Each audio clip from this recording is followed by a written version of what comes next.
Good evening and welcome to this edition of Good Evening Ghana. Now, turning to today's big calendar mark.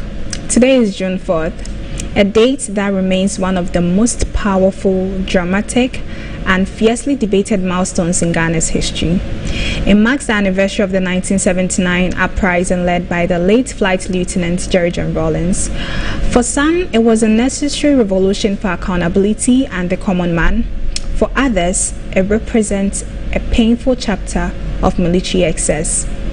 But decades later, the passion towards this day hasn't faded one bit. We have an incredible footage highlighting why this day is important. Let's take a look.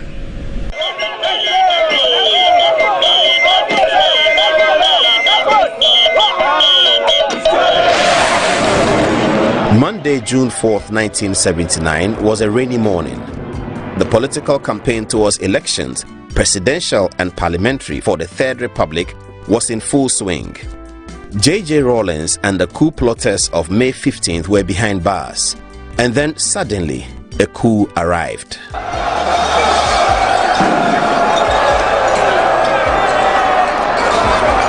The generations of Ghanaians who were living in Ghana at that time were those who had had close proximity to the riots of 28 February 1948, the political tensions of the First Republic, the coup d'etat of 1966, and had also heard and seen the excellent speeches of Prime Minister Busia. And they, that group, had largely orchestrated civil disobedience to force strongman Kutu Achampong to hand over to civilian rule. This was the generation that mobilized professionals under the PMFFJ to unseat military rule. So on the morning of 15 May, everyone was angry that another coup was occurring when everything was ready for constitutional rule. Now, the reaction to that attempt all around the country, from all our reporters, was, oh please, these soldiers, we are tired. What's this? We are going back to civilian rule. We are going to have elections. Why is somebody trying to stage a coup again? That was the general impression, and I believe even among the military at the time. This anger of the people against coups must have been the reason why the AFRC was forced to maintain the order to hand over power soon after the June 4th revolution. So a complicated calendar emerged. The coup occurred on June 4th. Parliamentary and presidential elections were fought on the 18th of June. The executions were carried out on the 26th of June. The second round of the presidential election occurred in July, and the handover to civilian rule occurred in September. All of this in 1979, a dramatic June to September for all of Ghana's history. So what was the June 4th coup about, and who organized it? The June 4th uprising was the brainchild of rank-and-file soldiers. No officer, and I repeat, no officer, was involved in its initial stages. It was born out of years of frustration and anger with the officer corps, whose frequent military interventions, mismanagement, and ineptitude had brought our country almost to its knees. Our soldiers wanted to protest against the dictatorship of their superiors. Be that as it may, was the coup also intended by J.J. Rawlings to be a political advert for the future? Was J.J. launching a bigger political career beyond the rhetoric and the choboy of a revolution? Here is Elizabeth Ohene, who was editor of the Graphic at the time. Flight Lieutenant Rawlings said to me that,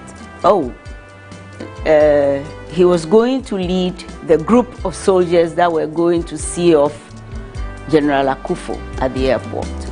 Because General Akufo, having become chairman of the SMC2, that day he was going to, I think, the Gambia and Senegal. And Flight Lieutenant Rawlings said to me that, he was going to be the officer who was going to lead the guard of honor at the airport. Could I please make sure that the graphic cameras capture this? So at the meeting, the morning meeting where we send out reporters and such, I declared an interest. I said to my colleagues at the meeting that I have an interest. There's a friend of mine who is going to lead the detachment that will see of the guard of honor for General Kufuor. That can the cameraman who is going please make sure that they take a photo of him? It's called Flight Lieutenant Rawlings. And everybody laughed. And we put this picture of Flight Lieutenant Rawlings leading the guard of honor detachment on the front page of the graphic. A few days later, Flight Lieutenant Rawlings stages or attempts to stage a coup May 15th. This is a few days later. So that day, as it happened, the graphic was the only person that had a photo of the person who had tried to stage the coup. And why did we have a photo? Because we had photographed him leading this detachment at the airport. That's the only reason we had the photo of him. Who then was the AFRC and how was it formed? Apparently, Captain Edmond Koda had recently said, and I read it in the papers, that the AFRC was formed in a classroom. I won't dispute that, because we were in a lecture hall. We were in a lecture hall at the Air Force Base, and I believe that was where the AFRC was formed, and of course in my absence. And then news came through that Broadcasting House had been recaptured by Major Sulemana and some of his Recce elements. So I decided, well, what I started has got to be finished. So I'm going to go out and deal with this new threat. Justice Kwame Afre talks about how the AFRC operated. The AFRC government consisted of two main organs. The AFRC itself, made up of the chairman, as Flight Lieutenant Rawlings, then the deputy chairman, Osahene Boachijan, about 4 commissioned officers, and I think a majority of people of other ranks. And then there was a council of commissioners, which consisted of the commissioners or ministers who ran the ministries. As Osahene himself said, they inherited us from SMC2. Now, in between these two organs, the AFRC installed the liaison officer. I think the name is a bit long, but liaison officer, in the person of General Joshua Hamidu, through whom the two organs occasionally communicated. The AFRC met and took its decisions without consulting the commissioners. I cannot recall that the AFRC and the council ever met together. With your permission, I'd just like to contrast this with what happened in the SMC. The SMC, you have the Supreme Military Council consisting of the senior military officer who constituted that council. But then there was a larger group called the National Redemption Council, which they had inherited from SMC1. And I think every month, or at least every 2 months, once every 2 months, all the SMC members and all the commissioners met at cabinet meetings. But we didn't have this particular system operating under the AFRC. So the AFRC came in when the timetable for constitutional rule had already been set up. No changes were made to that timetable. What then did the revolution seek to achieve, and how did that help the cause of Ghana? I'm afraid to say not much. Not much at all. The high point of the AFRC discussion is the killings, the executions, The first thing the AFRC did was to pass a decree creating special courts to trial people. The trial courts were said to be sitting at the presidential Peduase Lodge in the eastern region. The trial process was horrendous. The courts were actually kangaroo courts, and they convicted their victims of anything they found them guilty of. They gave them huge sentences and prescribed execution for some of them.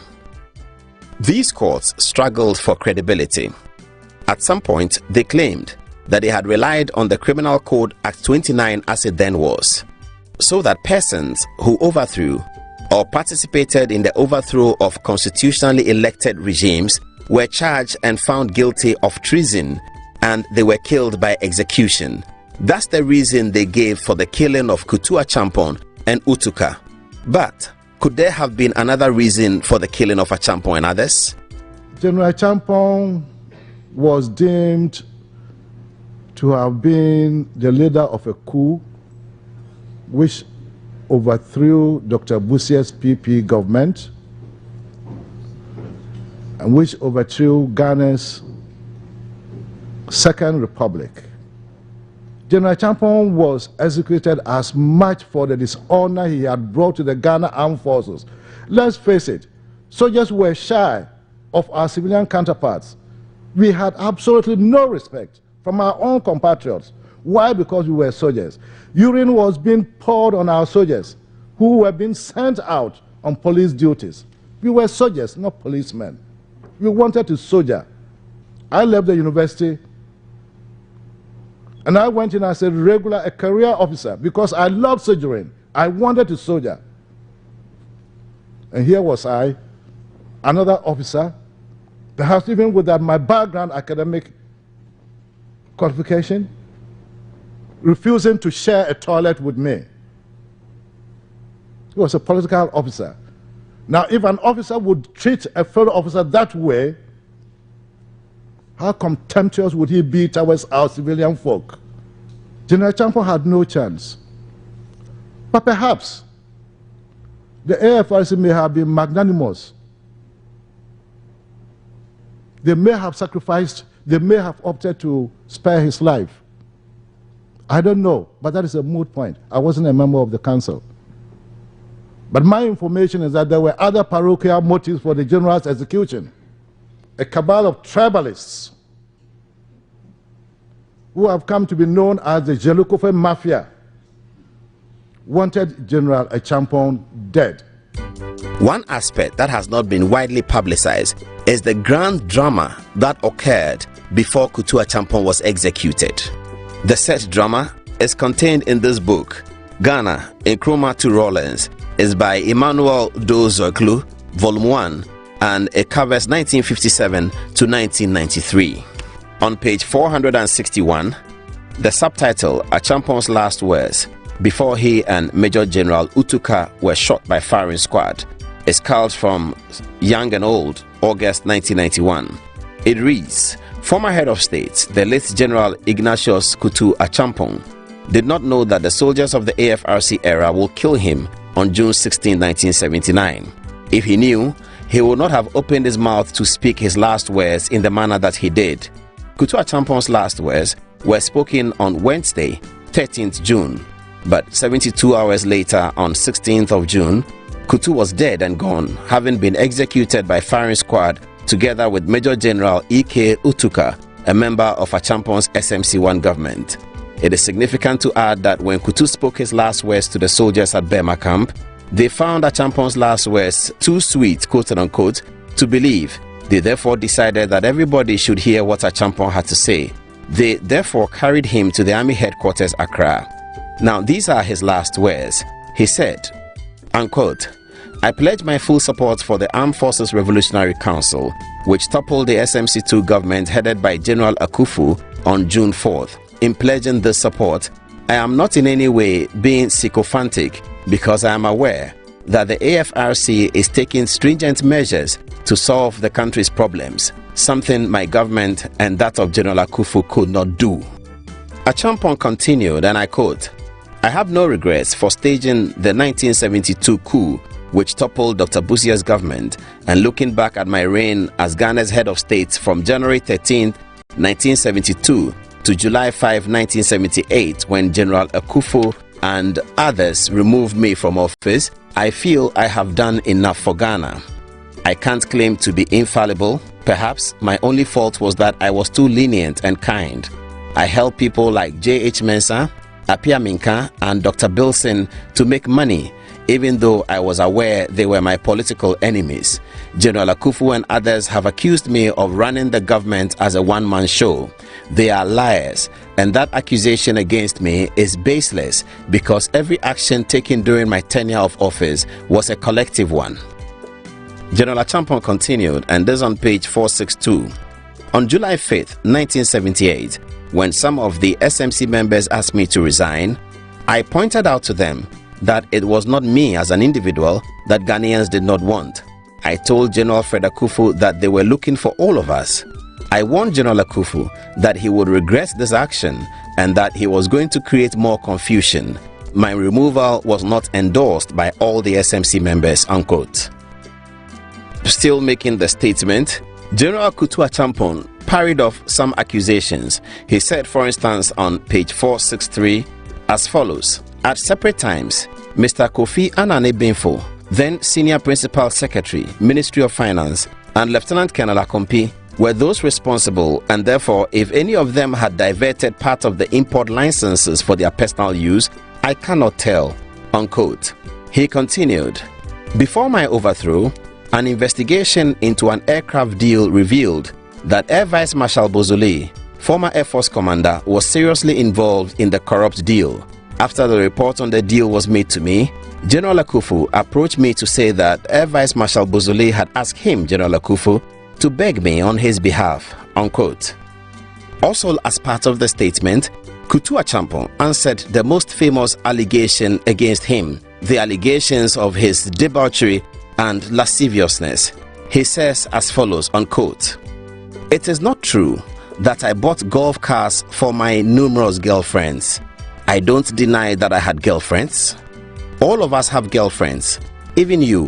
Which of you flirts with your wives only? We all do it, and to me, I don't see how girlfriends contributed to the ruin of Ghana's economy.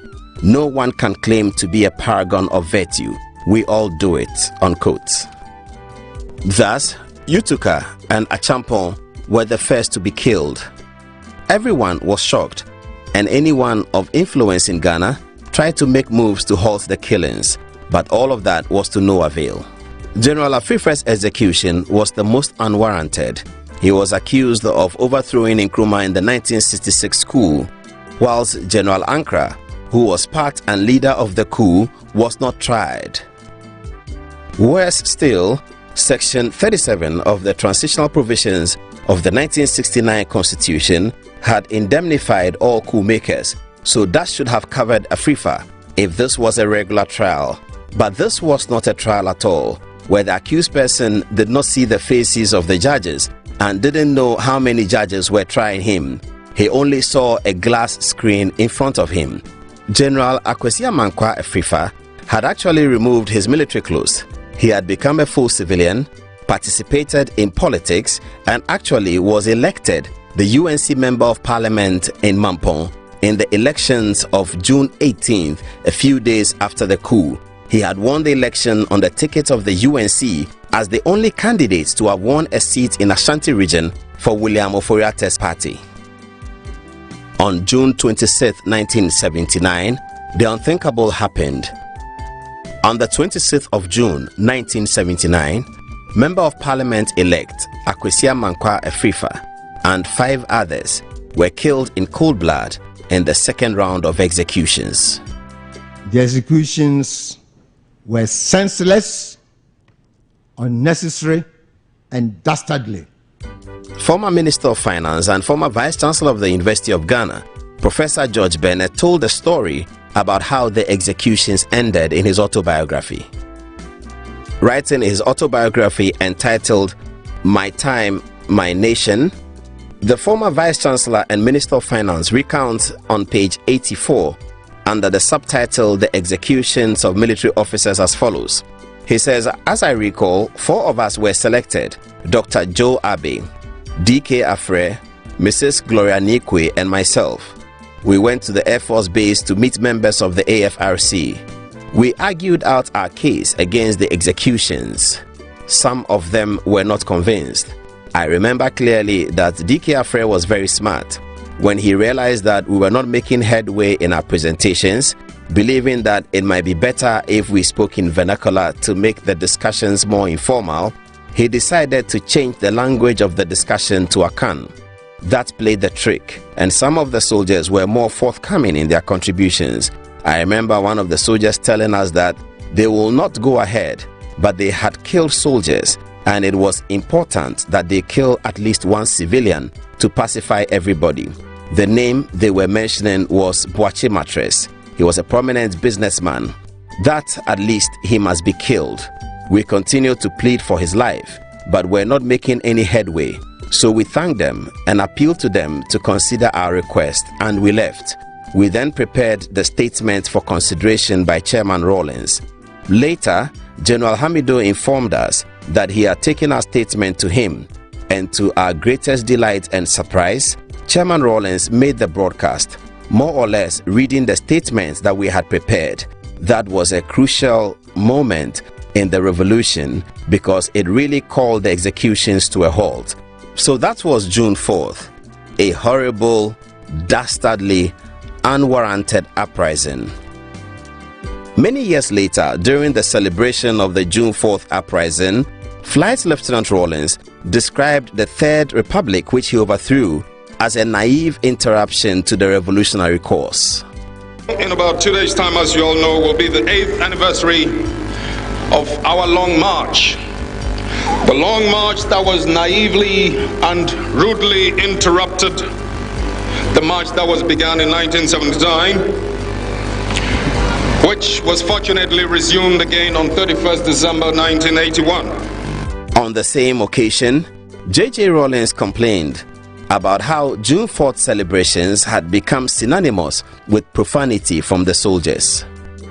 I would like to make one little appeal, a personal one.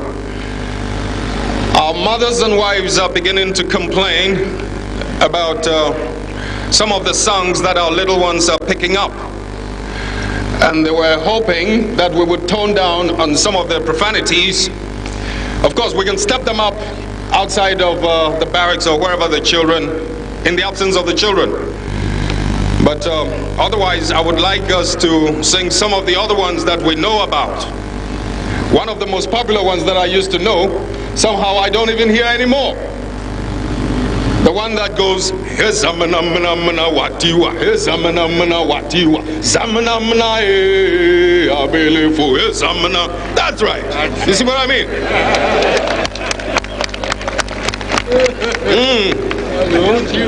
And if the whole lot of us should pick on his Zamana, I know we would shake up a crowd.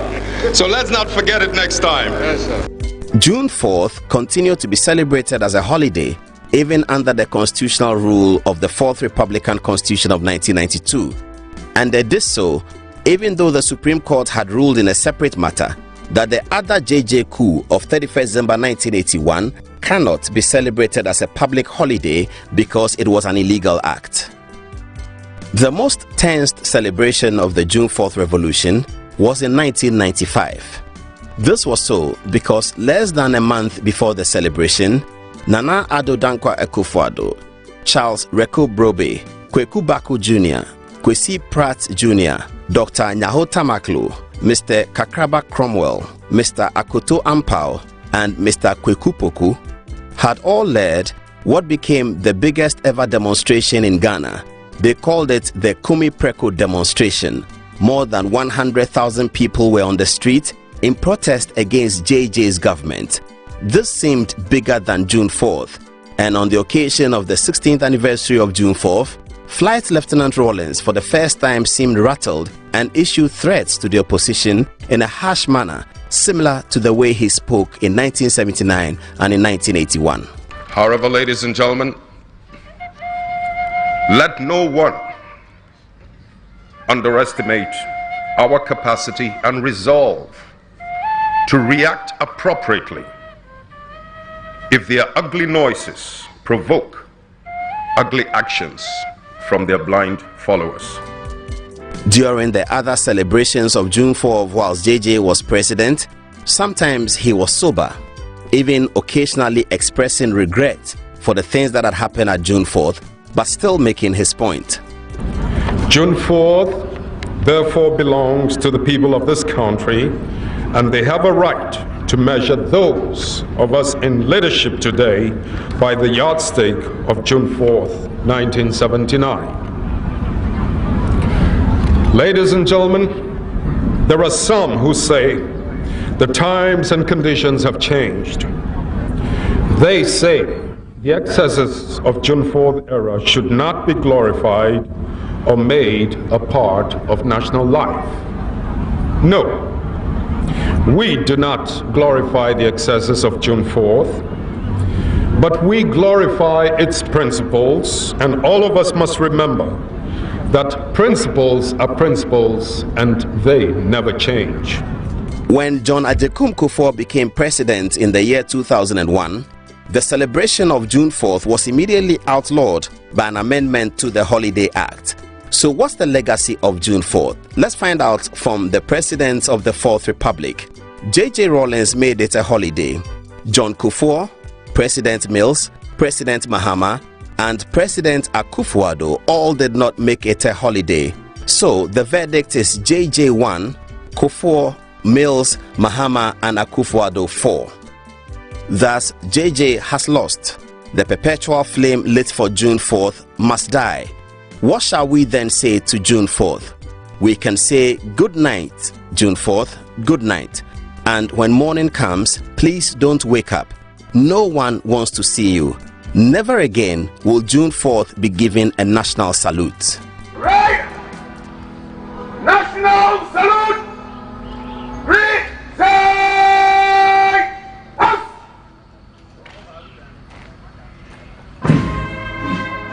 And yes, the June 4th cheers will never be heard again. Oh, he may, oh, he may, oh, he may, oh, he may, oh, he may. Abua biribo jata biribo ine Ghana yasijo bai. Goodbye June 4th, goodbye. Ghana will never do this again. Ghana, my happy home, land of rich resources, land of mighty talent, racial tolerance, justice and freedom. Ghana, my happy home, my happy.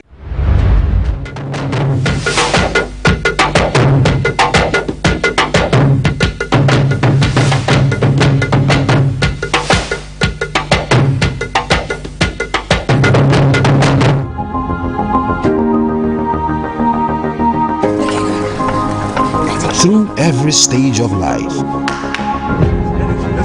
some things simply stay with us. The spirit of never giving up.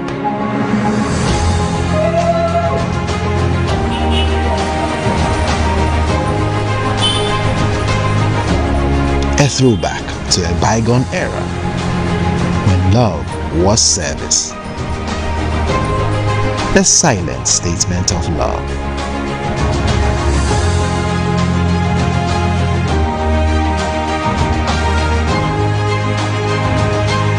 A thoughtful gesture that deepens bonds, balancing work and life. Every drop refreshes, every sip hydrates, just as it should. I am awake, one for life. Drink water, drink awake. Supporting the National Cardiothoracic Center. This advert is FDA approved. As the days come and go, there's always shit. Let colleagues explore all the planetary bodies.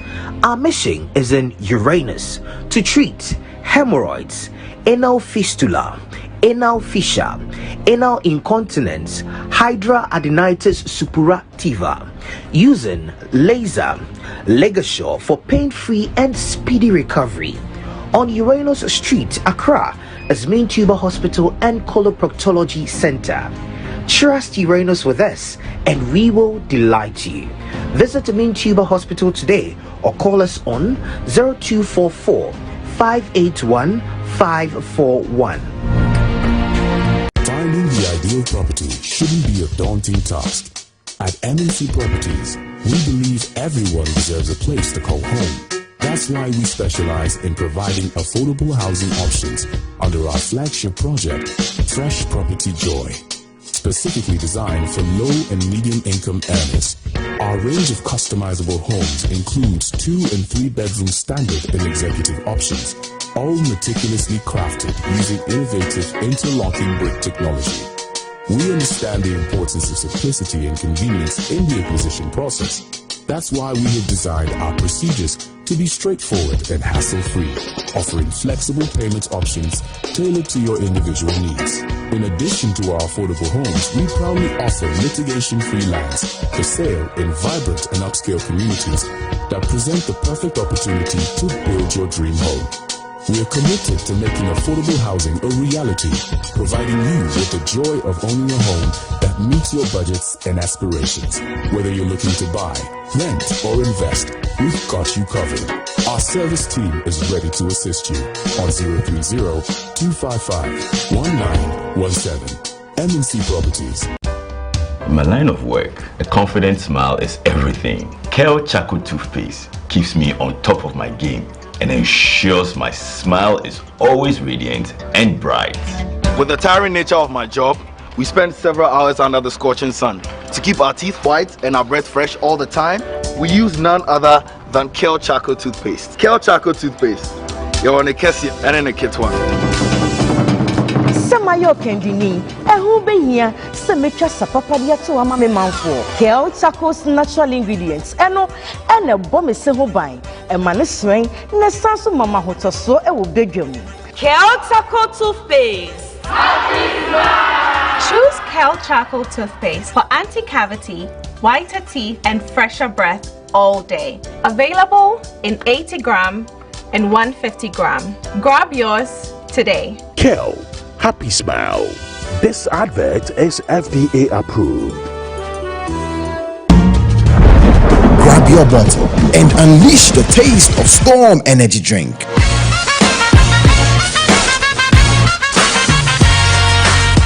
A bold flavor, a big attitude, feel the vibe, own the moment. It's your time to be different. Storm Energy Drink, make your mark. Excessive drinking can be detrimental to health, not recommended for persons under 18 years, lactating mothers, pregnant women, and people sensitive to caffeine. This advert is FDA approved. This Easter, Estate Masters Limited is giving you more reasons to celebrate in our extended Easter promo. Secure your dreamland at Nest Cottage, Chopoli with a massive 15% discount. Or choose Palm Hills, Gomwa Pamfukrom, also at 15% discount. And for lovers of the coast, Coastal Park, Ningo Prampram awaits you at 10% discount. Plus, enjoy free site visits and free documentation because we make land ownership simple. This Easter, don't just celebrate, invest in your future. Estate Masters Limited, your most preferred estate partner. Looking for the ultimate oil city getaway? Welcome to the Groove Etipon Beach Resort, where luxury meets adventure. Host your meetings and events in our fully equipped conference facility. Relax our sparkling pool, unwind in cozy rooms, satisfy your cravings at our scenic restaurant, and enjoy fun-packed recreational activities and a walk through our charming menus. Whether it's business, pleasure, or pure escape, the Groove is your perfect destination. Can he tee up someone in red? I be the real goat. Who is the goat? Ghana Jollof or Nigerian Jollof? You are lying! Ghana Jollof! We are talking about beat. Let's be the goat, huh? My guy, him be the goat. Though our choice of goats may differ in football, music, and jollof, Alomo Bitters always brings us together. Alomo, experience greatness in every moment. Proudly produced by Casa Preco PLC. Drink responsibly. Not for sale to persons under 18 years. Not recommended for pregnant women and lactating mothers. Don't drink and drive. This advert is FDA approved. Hi guys, my name is Kojo Oponkroma, Member of Parliament for the righteous people of Ofuase Ayurebi. We are waiting to watch the World Cup, and we know that for many years now, for behind-the-scenes coverage, for up-to-date news, when it comes to the Black Stars in the World Cup, it's traditionally been Metro TV, and now you have Original TV and Original Radio. So I want to encourage you, watch Metro and Original for the latest updates on the Black Stars and the World Cup in US, Canada, and Mexico. We'll be watching. You watch too. Catch every moment loud and live on Metro TV, Original TV, and Original 91.9 FM. Sanitary Minister, so focusing on the here.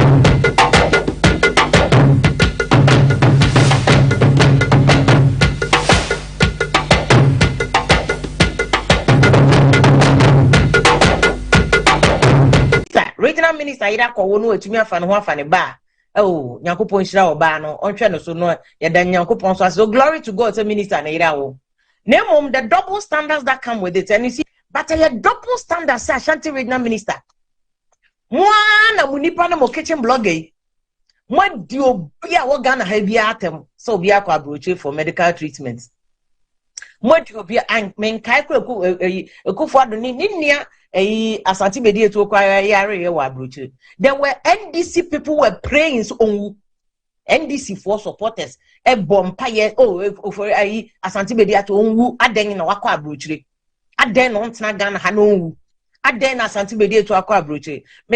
Look at the Rollins at a point Rollins will be chasing go for say one toilet no the Mago school abroche Northern Ireland. I'm saying say a double standard just say when you accuse Oforiata, you accuse MPP, you accuse Asante Bedi to so Omako Abroche akowo. Omako Abroche akoshe omohoni di omatem even wishing that they would die. People were wishing Asante Bedi to nwu. Na Ashanti Regional Minister. As a young man, I want political future kesiye owenim. O political future kesiye owenim. Na ode oyire akwa Abroche akowo. Also, your medical doctor, Dr. Mwako Hinankasa, your medical doctor, to their own trust, unianum doctors, and one Casacra, Dr. Mwako Hinen, who one crowd so bet me a joyrena wo. Oh, and a own a gynae crowd. Oh, you can assemble the best of your colleagues. Some bay. I don't fault him. It's just a matter of double standards. Say, Ashanti Regional Minister, the NDC supporters, be person say, okay. So no be abroche. Double standards. In the Ashanti Regional Minister, somebody said, "I'm a Dr. Mwakore, may fire because me I have a personal interest in your growth and success. So I want you to succeed so bad because me I'm the many two former. You grew me here. We are young. Me child baby, and you grew me here. You can become even the president of Ghana, and that is why some of these excesses, no Ashanti Regional Minister must not be seen to be committing them. Must not be seen to be committing them. Someone party for party, na Ashanti Regional Minister can be it's okay. And you see, on a more serious note, I was saying, me catch Ashanti Regional Minister, so focusing on the here. Ne jan chen na ocean, and now only way jabe, or chna o kuni way kuntakwa, adia chen on the polado moche, and ye be biani a soso. Ashanti Regional Minister, Dr. Mwakore, ye be biani a soso, ye be biana, what's all the bad thing. You must not be excited about the followers, not TikTokers now. Yodium no. Focus on the vision. No, we need many. So I don't want to so much is ahead of you. So much is ahead of you. It is a one tobo. What I said, one tobo. Nasa wo be yesen chen na obehwe na wama excitement na ko utiri wo ye millennial wo nya Gen Z kra. Nasa wo pese excitement ko mo man no eno be blind wa mo akokopem. Dr. Mwakone, Adi we was withdraw this, apologize, remove this. Withdraw this thing and apologize. This is something Ashanti Regional Minister could post online. Only Akosua menu said then they no more back and forth. Then Ashanti Regional Minister could post way as a job. Say, Akosio Kuma Okonadona, do you want to have a taste of it? How does a medical doctor, Shanti Regional Minister, when you're normal food soldier, when you're normal minister, when you're normal person, you are a medical doctor. So many people in the profession are looking up to you. Meanwhile, when you're a medical doctor, there are standards, ethical standards that you must meet. In any case, as regional minister, we are aware, say, politics here, politics. Me, the reason why this year, me say, yeah, marketing blogger, non any Teletubbies, mini Teletubbies, need a chance and say, look, Emma, no bully women. But me here and no, there's number one attack to bully women. No bully one as also, but no, what come behind you, nafi your family or bully or munya account. Embasso minister no ne or no any young politician, yano, omu yano keke, and the minister decides to go here. So the only co-politician, the fellow politician or bar or the nasibedi natem. And when we say the NDC has paid kitchen bloggers, any people to insult women, the minister himself or the obiasi ne natem no. The minister himself edi obiasi natem sebe. Minister no. Na watch week a one kasa oyirawo from the same place now they do yonko batem no. As a medical doctor, our ethical standard of behavior, you decide to descend this low and to insult a young politician or bar. Na se sabi you nipa na one ne kono your beman ka beka gozi kuma za machire no. Or your beman na ka one ne kon ka beka chense ne kon ado ana. Nti Ashanti Regional Minister, unim de yema wa ko delete that post and apologize to that woman. Under no circumstances, there should be no provocation. I don't want to hear and again on the can say chere politician dia mode ya mohono munyina mu yemu ko sia osame jemfie eyi asede na manya ma hage mo. Minister Dr. Mwakohini, delete this and apologize.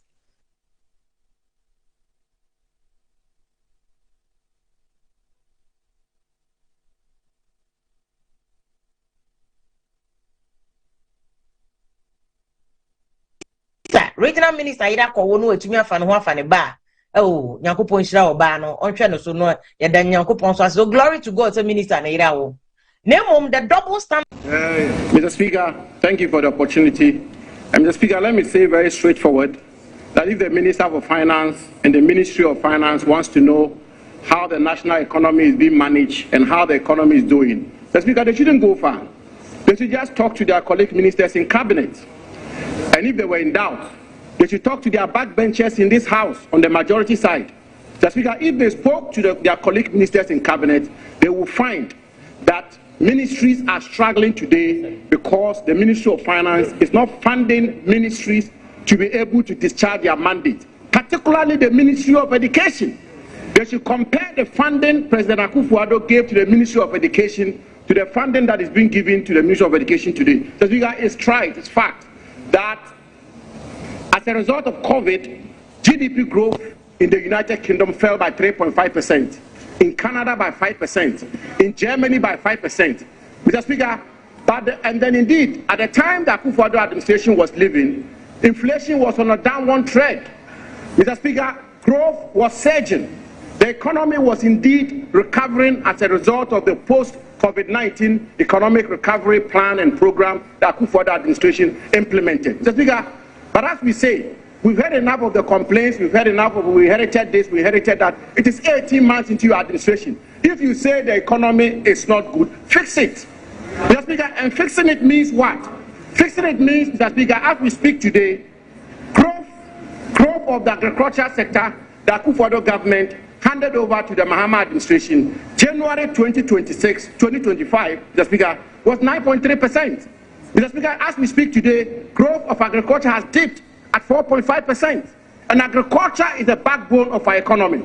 Mr. Speaker, industry, the Akufo-Addo administration, January 2025, handed over, Mr. Speaker, an industry growth of 9.7%. Today is 7.2%. Ministry of Finance, the statistics are clear. Agric is not doing well, industry is not doing well, farm produce are not being bought, farmers are crying in the north, farmers are crying in the east, cocoa farmers are crying in the south. Mr. Speaker, Ghana Statistical Service, indeed, working with a company called Agri-Food Security Monitor Report, has reported, Mr. Speaker, that in 2026 February, grains supplies have not been bought across the country, and government disbursement.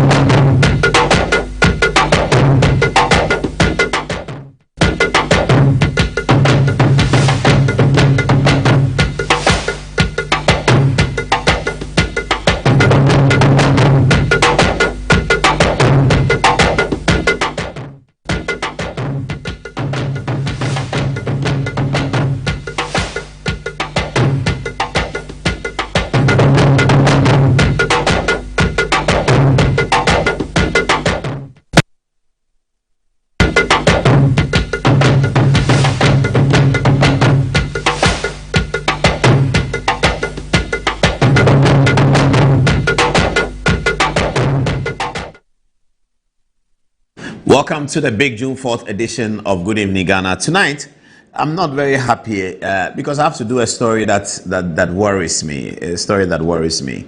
I've been greatly challenged on social media relating to what happened in court the other day. One Peter Teria, a regular viewer of our show, he says, and a Facebook guy, has challenged me to produce results. Otherwise, he says I'm a liar. Good evening. Welcome to the show. So we did a story last Tuesday relating to the trial of Abdul Hanan, the chief executive of the Buffer Stock. And during the trial, we said that Justice Seremsai, the Deputy Attorney General, has done something, he's committed a cardinal sin. Why did we say he's committed a cardinal sin? Because he went to court with witness statements that were unsigned.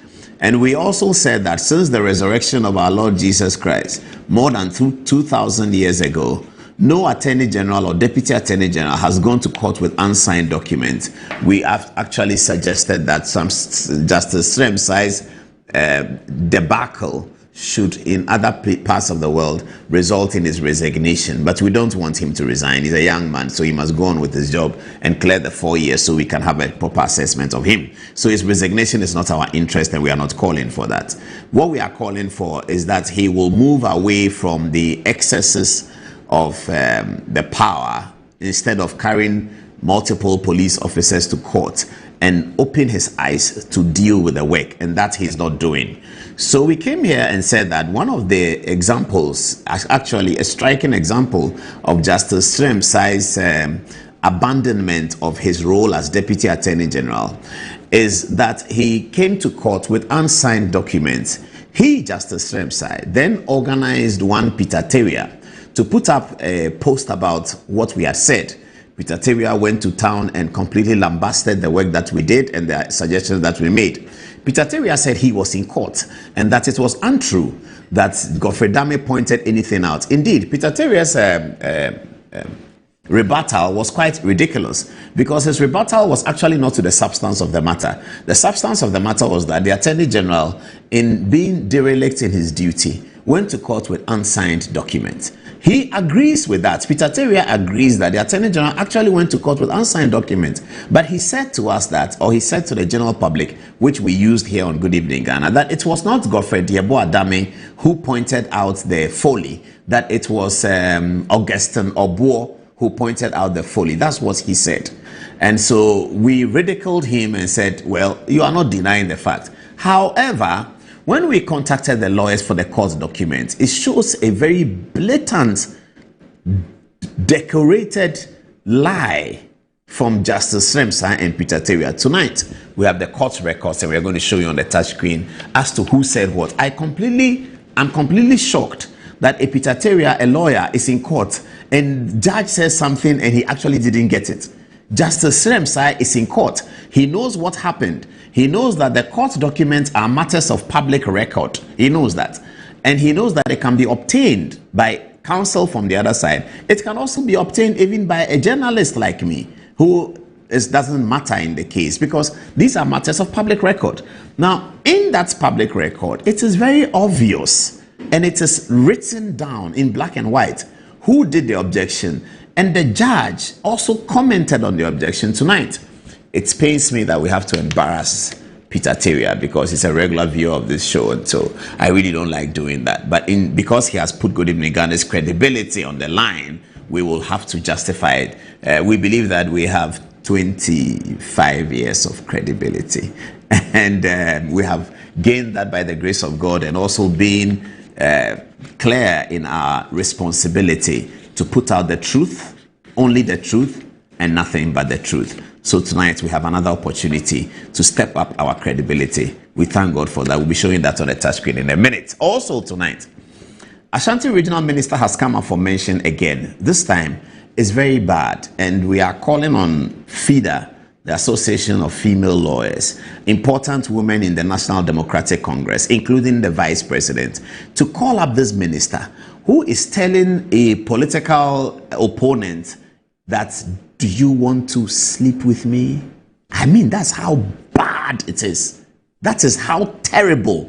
This guy is using the government. That's what he's doing. He is desecrating the moral fiber of our society. And he comes from Ashanti. He's Ashanti Regional Minister, and he's desecrating the moral fiber of our society by asking a woman, do you want to have intercourse with me?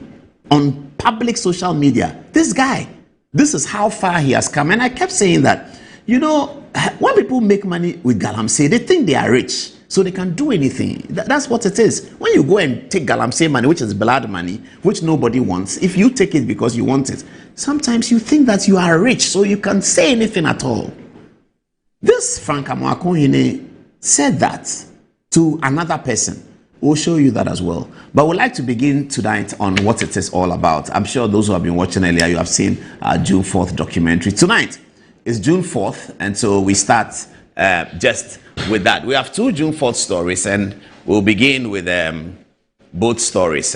Now, I'd like to show you photographs of the new helicopter, and Ghana must be really feel very good that we have had a helicopter difficulty, and our government has bought new helicopters. This is Professor Jenano Opoku-Agyeman, Her Excellency the Vice President, who attended the June 4th event in Bono region earlier today. Professor Nano Opoku-Agyeman engages in a good embrace with the party chairman. Doesn't the party chairman need this embrace? He definitely needs it. Asiedu Nketiah's authority over the party is crumbling by the day. And this embrace from a high-profile person as the vice president will be very, very good for him. He's also heard that the vice president may be running, but if she makes this embrace, then perhaps she's saying that we compete only as friends. We don't compete as enemies. This is vice president also embracing Asiedu Nketiah's number 2, Fiavi Fifi Kwete, who recently celebrated his birthday. This is the vice president leading the event, and these are the faithfuls of the cadres of the June 4th revolution. I sent you something about cadres, so please have a look at that. Let's try and use it. Also, this is the grand stage of the June 4th celebration. I'm looking for the cadres. Yaboatin Jan, was he there? This was held in his region. So Alex Segbefia, the regional minister, Johnson Asiedu Nketiah, the vice president, Fifi Kwete, and other members of the National Democratic Congress. Well, notably missing in the list of the June 4th celebration was President John Dramani Mahama, who is out of country. As you know, he has been in England looking for investors for Ghana and starting the bell on the London Stock Exchange. So can we go to the, yeah, that's the next photograph. Oh, why did I make it so small? Okay, so that's Professor Dan Opoku-Agyeman exchanging pleasantries with the faithful, and yeah, there you go, Professor Dan Opoku-Agyeman with school children who went there to be told about the June 4th commemorative celebration. Yes, Johnson Asiedu Nketiah lit the perpetual flame of June 4th. I guess this is to bring some fire into his campaign, which is now hanging around in the courts. Professor Jenano Opoku-Agyeman, Fifi Kwete also laid a wreath. I don't know who the gentleman is, but he spoke. Johnson Asiedu Nketiah, the chairman. I like the Asiedu Nketiah's shades. Viewers, have a look at it. It's beautiful, isn't it? I guess it's very, very expensive. Do I see the snake thing? Which brand does the snake thing? They are very expensive. This Johnson Asiedu Nketiah. Please tell him that I don't have shades. I broke the last one. So if he has one that is not so expensive as this, he can just pack it to me. He should give it to Kweku, his son. I will find a way to collect it. Please tell Asedu Nketia that I made a personal request that the shades that he was wearing. This shades is a lot of money. It's really, really expensive. Asedu Nketia is not poor, viewers. Please discard that. He's one of the wealthiest people in Ghana. I've been saying that one of these days I'll tell you how I know and why it is so. He's one of the wealthiest people in Ghana. He's very, very wealthy. He just, presents himself as a socialist and he doesn't like this and he's drinking Pito. No. He's drinking champagne. The Pito, he drinks it for us, those of us outside, so that we can think that he's drinking Pito. No, he doesn't drink Pito. He drinks champagne. He doesn't live a pauper's life. He lives a plush executive life. But he comes out and he has to do that so that people will think that he's basic. He is not basic at all. Look at the spectacles that he's wearing. Look at it. Look at what he's wearing. If you know, you know. Look at it. This is very expensive and very beautiful, and I like that. And it fits him. It suits him so nicely. I said Nketia is a great man. Oh, he's a very, very great man. He's a great man. I like that. Other people spoke, and then they cut the sword for something. I'm not sure what. Yes. So that's June 4th. We'll come back to June 4th in a minute when we show you the videos, and then we have a Kwesi Pratt's video to back it. Let's run through, because our documentary was long. We're starting late. Let's run through. So now we get to our next story, Justice Sremsai. So what did we say here on Good Evening Ghana? We said here on Good Evening Ghana that Justice Sremsai had committed a calamity that had not been witnessed since Jesus Christ resurrected 2,000 years ago. What is the calamity he committed? He went to court with documents that were not signed, as in witness statements that's not signed. Now that's coming on the back of his bragging that he was going to charge Hanan with more charges, and he came back with fewer charges. He said the charge sheet was going to be ready that afternoon. It came 4 days later. Nonetheless, that's not dereliction of duty, just this failing time. That's okay. The dereliction of duty is in the irresponsibility of an attorney general to go to court without checking whether witness statements have been signed. That's more important than carrying military officers to follow you to go to court to protect. I don't know what they are protecting. I don't know who's something you have stolen and why you are afraid of something that soldiers have to be running after you when you are going to court, which is a really secured area. I'm not sure why he did that, but he continues to do that, I understand. He doesn't show it to the camera, but he continues to violate the principle and the code of ethics that the chief of staff and the president gave all of them.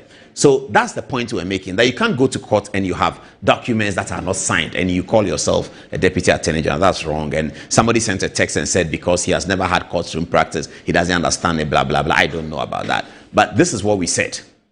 Then came, let me get to the next. Then came the criticism on public social media. A guy I don't know, he's called Peter Terry. I don't know him. So let's get it quickly. What did Peter Terry first say? Okay, so this is what Peter Terry first said.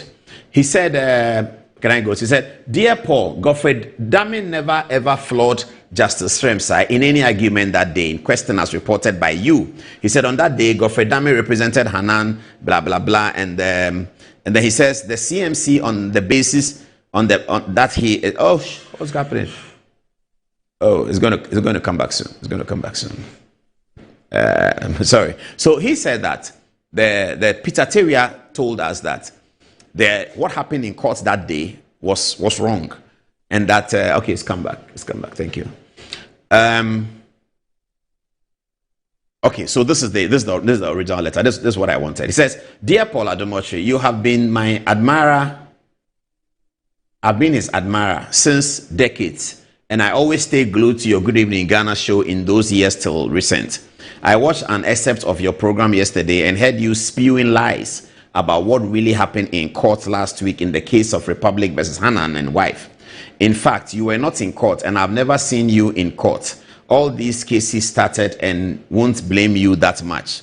Never seen you in court since all these cases started. But why is he looking for me in court? But if I come to court, you may not see me. You won't find, you know how I'll appear. So don't worry about that. If a journalist says I was in court, it doesn't mean you will see me sitting down wearing a suit. No, I'm there, but you won't see me. Don't worry about that. Don't worry.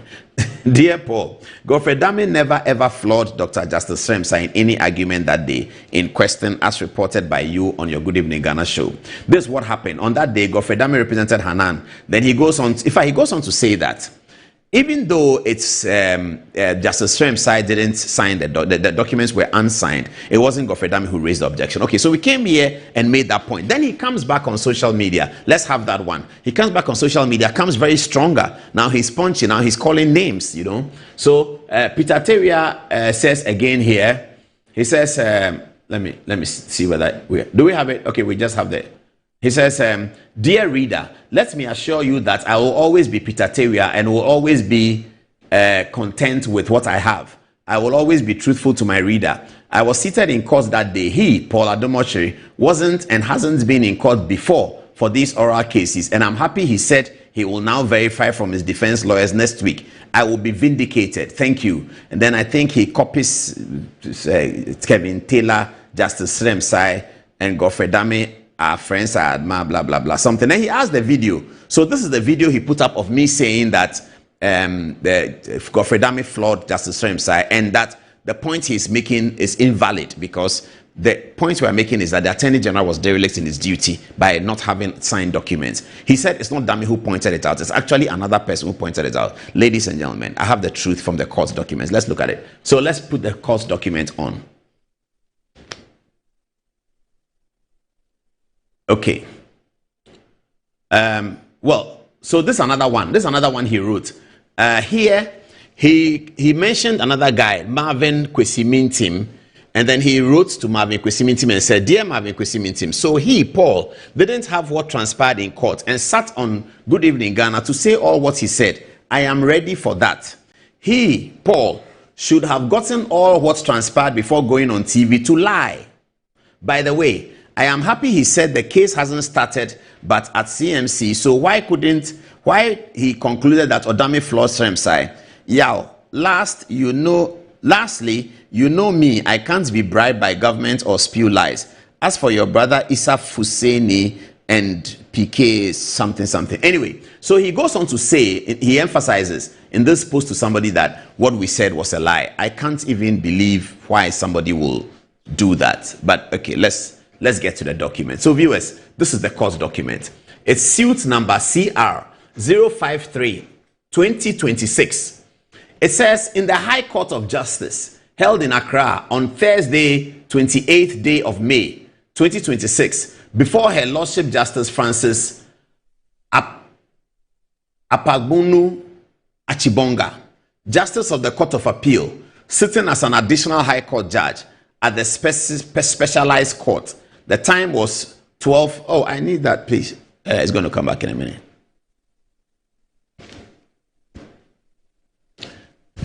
Sorry, viewers, it's going to come back in a minute.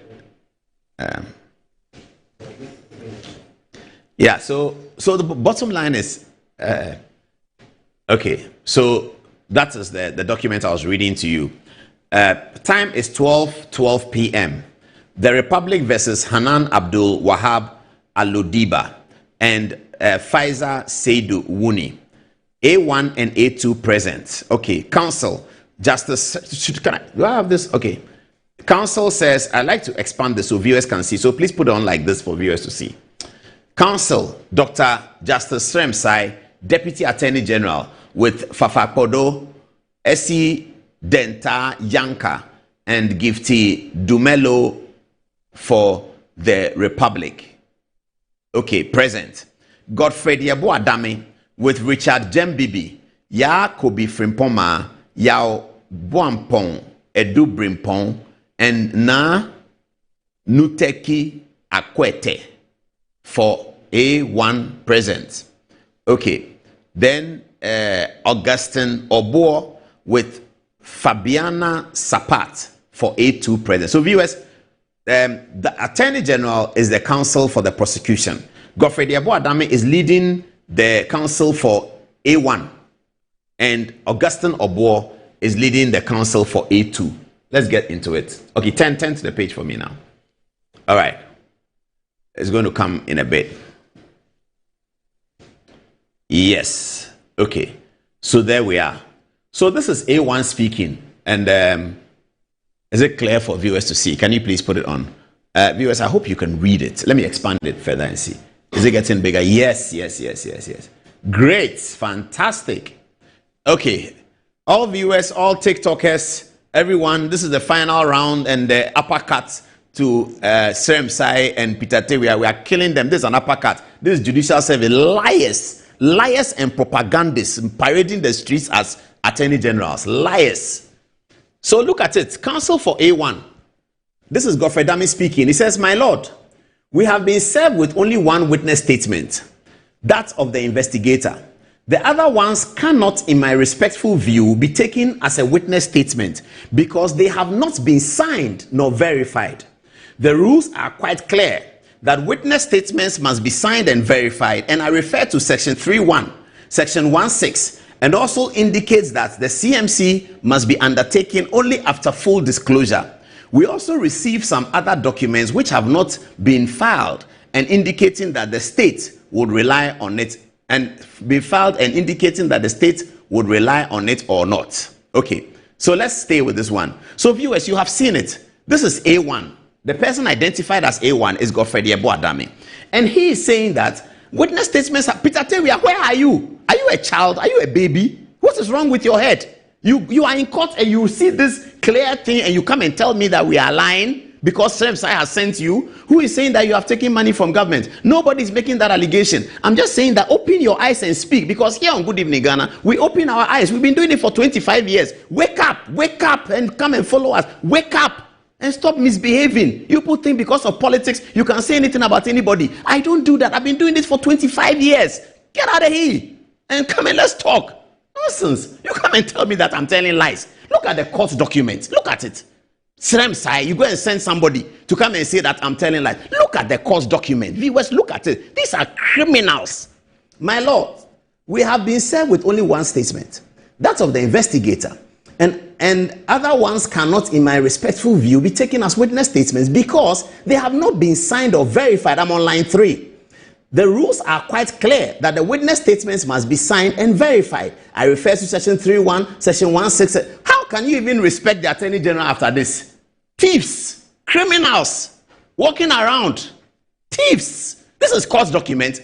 They use Seremsai, you are afraid, so you send Peter Teria. Then Peter Teria, when nobody has asked him any questions, say, I have not been given any money. Who says you have been given money? Who has asked money question? Nobody has asked you any question, Peter Teria. No, wake up and stop. Go and build a credibility for 25 years and then come and let's talk. We don't do these things. You think we are your friends sitting in America in some kitchen? You think we are jokers here?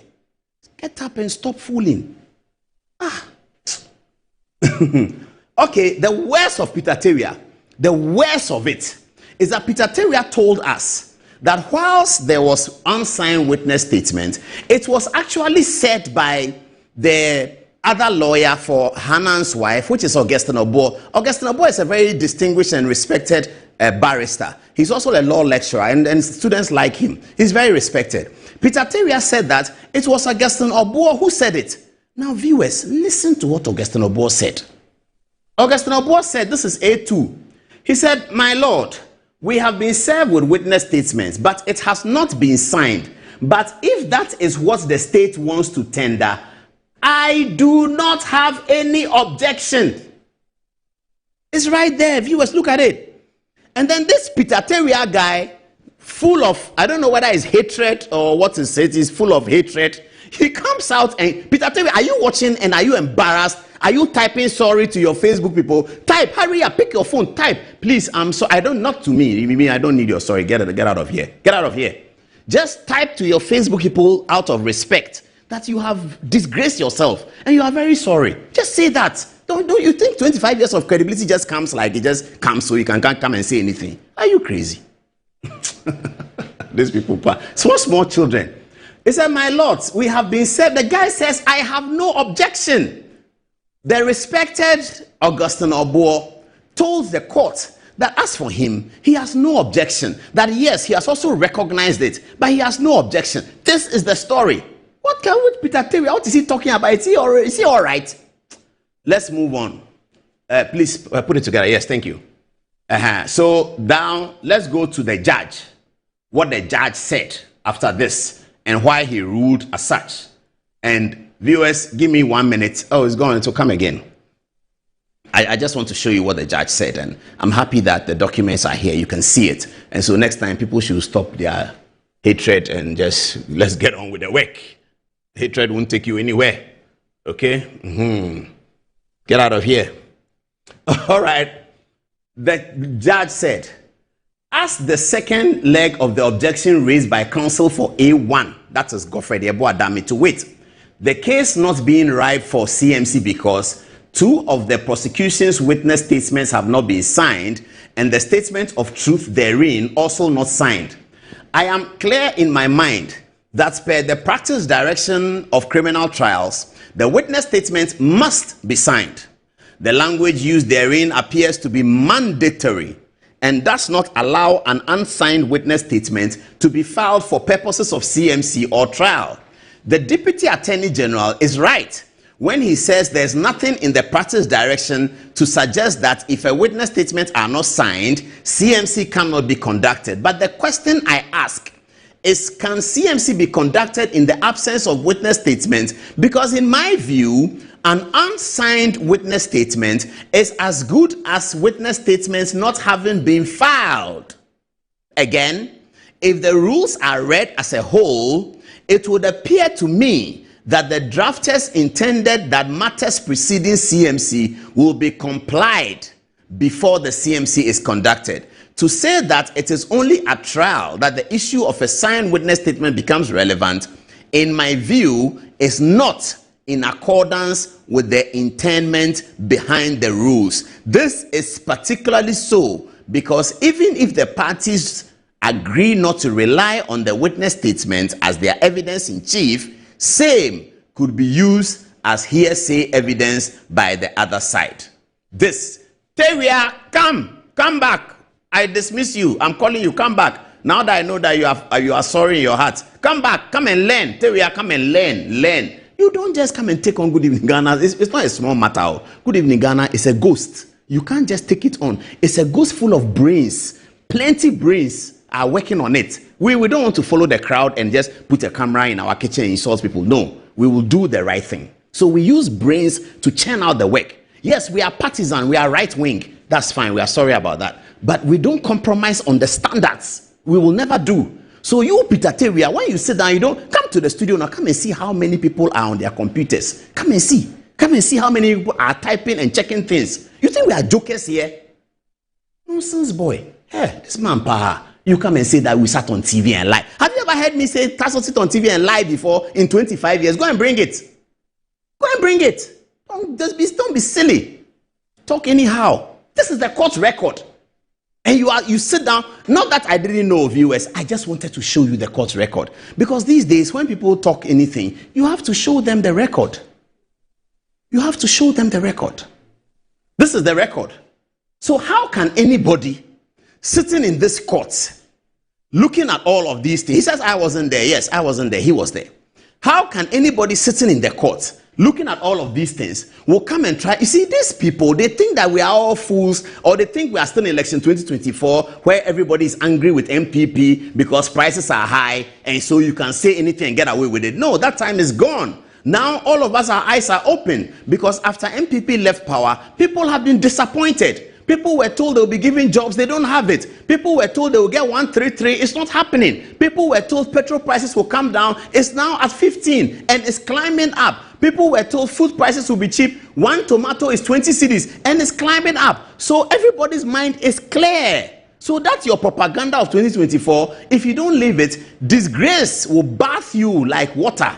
Disgrace is what will bath you. If you think you are in 2024 propaganda, you can just say anything about Good Evening Ghana and get away with it. Oh no, you can't, not anymore. People are now watching Good Evening Ghana with open eyes. I see so many people who have watched my videos and come and tell me, Charlie, I didn't see those videos you did because that time I was angry with you. I said, oh, it's fine, it's okay, don't worry. He said, hey, the way I was angry with you, Pa, once you see that the Pa stole the money, and you came to sit down and you were telling us about Angwamo, the way I was angry with you, I stopped watching your program. But now I've seen the videos you did, and I said, oh, wow. I said, it's okay, it's politics. Cecilia Dapa is still there. The 1 million has not been taken. It is still her money. Nobody has called her a thief. It's all part of politics. We accept it. But don't come and use your fickle mind to try and dent our credibility, because your mind is fickle. Your mind is fickle if you go to court and sit in court and see this and come and tell us that it was Obuo who raised the objection, when Obuo said in his own words that he has no objection to it. I even shout out to call you a thief. I don't want to call you a thief, because what you've done is sacrilegious. You are trying to take bullets for Semsai. You see where you have landed. Don't ever take bullets for liars. Don't take bullets for liars and people who don't have scruples. Don't take bullets for them. People who don't have principles. Don't take bullets for them. Don't take bullets for unprincipled people. You will be disgraced like the way you have been disgraced today. This is the court record. Now come and talk again. Now those of you who know Peter Teria, text him on social media, tag him with this video that I'm saying that he's a criminal, he's a thief, and that he shouldn't take bullets for criminals parading the streets as something else. Wolf in sheep's clothing. He shouldn't take bullets for them. They are criminals. You think we are joking here? You think we are joking? We are joking. So you think we take anything and say like the way that your friend sitting in kitchen talks by heart? He takes everything, he can't prove it. Nobody is keeping him to strict proof. So he's walking around. Now the NDC people say he's a bed wetter. It's up to them. We don't waiting concern Musa. We don't care. But we are dealing with facts, real stuff here. We crack our brains to prepare a show so that we are happy about ourselves. That's all. We are doing it so that we keep the standards. And then some people may see the standards and follow. And it's only some standards that are sustainable. You see how the NDC is crumbling on all their promises because they don't keep standards. They just talk to win power. Lies. So everything is now crumbling in their face. That's how it is. That is how it is. So be careful, Peter Teria. Don't go and take bullets for criminals. If you take bullets for criminals, you will be in trouble. I took bullets for Cecilia Dapa. Today, I've been vindicated because I know Cecilia Dapa is a woman of integrity. I know that she's a woman of integrity. So I went to speak with her and I came to tell Ghanaians that Cecilia Dapa has not stolen any money.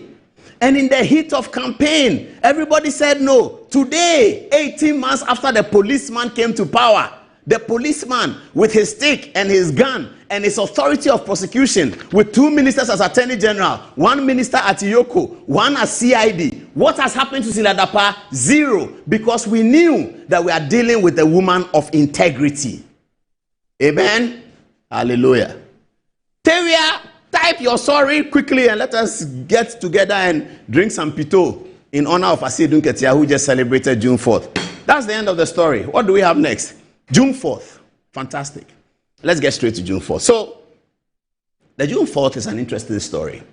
And I noticed one thing that has not been done. The June 4th, the NDC headquarters building, they said that they were going to unveil it on June 4th and they'll call it Rawlings House. I'm not sure why they didn't do that today, but a bird has whispered to me why. Do you know why?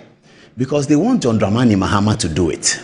And they think that John Dramani Mahama's supporters don't want him to do it. John Mahama himself, I'm sure he wants to do it. He's a nice man. John Mahama really loves Rawlings, and I think he wants to do it. But they have noticed that some of John Mahama's supporters don't want him to do it, you see. So they have postponed it till when John Mahama is in town. So notable absentees today from the event was John Dramani Mahama, who is abroad, and the chief of staff, who is, you saw the video. He's representing government somewhere at the grand 40-day funeral of Nana Akufo-Addo Sapon. That's Johnson Asiedu Nketia marching at the June 4th. Please, let's look at the marching. Let's look at the marching. Let's look at the marching. Aha, that's Asiedu Nketia. Hey, he's doing attention. Viewers, are you enjoying the video? So this is Johnson Asiedu Nketia being handed the perpetual flame. Now, you know why Asiedu Nketia is the one lighting the perpetual flame and not the vice president? Because Asiedu Nketia wants to inherit the Rawlings aura. Yeah. This is the children call something aura. The Asiedu Nketia wants to inherit the Rawlings era. You know, since Rawlings left, there's been no real Rawlings figure in the party. So Asiedu Nketia is there you go. Johnson Asiedu Nketia, the ever credible chairman of the National Democratic Congress. Thank you, sir. Yeah, he walks majestically away. Oh my goodness, I like the way he walks fast. Speed, hurry up. Julius Debra is coming. Walk fast. Hurry up. Julius Debra is coming. Don't say hurry up. He's coming to take over. Atu Forson too is coming. Walk fast. Oh, he's won. He's oh, beautiful. I said, look at how they are all standing up. This is presidential. This is so. Oh, yes, there you go. That's recognizing the vice president is presidential. Dr. Zato is enjoying it. So are we also enjoying it. I mean, we are all enjoying Johnson. I say the guy. General, I salute you by the grace of God. Look, I'm with you. Whatever they do, you win. And you come to the contest. And then when you get to Dr. Bawumia, then you pause. Then when Dr. Bawumia has finished 2 terms, General, you come, okay? Don't worry. But you will win. Me, I'm with you. Whatever they do, they can go to Supreme Court. They can go to High Court. They can, whatever they do. General, you are winning this thing. Yeah, nobody can take it from us. We are winning. But General has a lot of hurdles to climb. I know that he's winning, but he has a lot of hurdles to climb. Recently, people were sending me a video on social media. My favorite socialist is Ambassador Kwesi Pratt. He was worried about how I'm calling him ambassador. And I have now explained to him. When I explained to him, he didn't say anything to the contrary. And I shall say it again for clarification. When I say Kwesi Pratt is an ambassador, I do not refer to an ambassadorial position given to him by John Dramani Mahama, even though Kwesi Pratt has significant control over the policy at the Ministry of Foreign Affairs because Ablakwa is his son. So that is okay, that's fair. He's been helping Ablakwa quite a bit. Now, Kwesi Pratt is an ambassador because he is an ambassador of the Cuban Revolution. Now, I say that because I used to be an ambassador of the Cuban Revolution as well. Didn't we all shout Che Guevara when we were in Commonwealth Hall? Didn't we shout Che Guevara? We all shouted Che Guevara. We shouted Vladimir Lenin and Trotsky and all of these socialists who excited all of us. They continue to excite Kwesi Pratt. They don't excite me anymore. I have long shifted to Margaret Thatcher, Ronald Reagan, Donald Trump, right wing, the Baptist Church, the charismatic movement, the revival in America. I've shifted already, way back. But back in school, it was exciting in the days of fighting Sani Abacha to express, we all have to wear beret and turn it like Che Guevara, and everyone wanted to look like Che Guevara and all that kind of thing. All of that was in support of Fidel Castro's revolution in Cuba. Because as young people, we were worried that why is America, such a big country, strangling the neck of Fidel Castro, who is our hero? So yes, Kwesi Pratt continues to be an ambassador of the Cuban Revolution. Cuban Revolution is not dead. Fidel Castro may have died. Raul Castro may have been arrested by the United States. But the flame of the Castro spirit of revolution continues to burn in the hearts of many, including Ambassador Kwesi Pratt. Okay, so that's the end of one video. Let's now start the story. So Kwesi Pratt says something about Asiedu Nketia. And he starts by saying that Asiedu Nketia is actually his friend. But Asiedu Nketia has done something that is sacrilegious. So for us to get the context, let us first listen to what Asiedu Nketia said, which you have already seen. This is the infamous speech he gave in Tamale relating to his role in the removal of Haruna Idrisu and Mubarak Muntaka. And also, in the same breath, Asiedu Nketia talked about his enormous role in ensuring that Mubarak Muntaka and Idrisu Haruna were made ministers in the new government of John Dramani Mahama. Let's see Asiedu Nketia's video first. When we come back, we'll rewind to Kwesi Pratt's video. You put the context together and you will understand our story. Here's Johnson Asiedu Nketia. I said that we have to change the forward line of parliament. Otherwise, it will be difficult for us to win elections. President Mahama disagreed with me. But I said that, look, you have elected me as chairman of this party. I am the coach of the party going into the election. After winning, I told President Mahama that, look, we cannot ignore Muntaka and Haruna in the setting up of our government. So they need to be given big positions. President Mahama agreed, and they gave them big position. So that's Johnson Asiedu Nketia. He said both? He said both, yeah? Okay, thank you. So Asiedu Nketia says one way that it was who took the unilateral decision, and that's very important. He said it was a unilateral. Unilateral means he took the decision alone. He took the unilateral decision to remove them because he called himself the coach, and the coach always has the exclusive rights to make changes. He also indicated that President Mahama was actually not in agreement with it, but he rolled it over and he was able to take President Mahama's view out. Then he also said he gave them the job. Here's Kwesi Pratt's contrast and rebuttal to what Asiedu Nketia said. Kwesi was speaking, I believe, in TV, Pan-African TV studios. Have a look.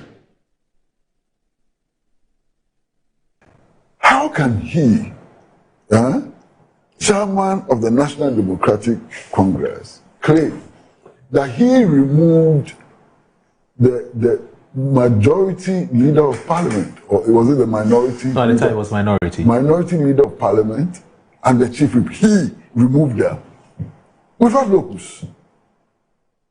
Is that how the party functions? If that is how the party functions, then there's a big problem that the national chairman on his own can remove the leader of the party in parliament. The same Mr. Comrade Johnson Asiedu Nketia is claiming that he can actually decide who becomes a minister. And not just any minister. He can decide who becomes Minister for Interior, one of the most serious positions in any government. He is the one who decided it. He is the one who decided who should become Minister of Education, one of the most important ministerial portfolios. Yeah, he says that he made sure that Haruna became Minister of Education and Muntaka became Minister of Interior. He removed them from the leadership of Parliament. Hey, what are we being told? So you should tell Asiedu Nketia that things are not going to be very easy in this journey. Things have been easy up until now.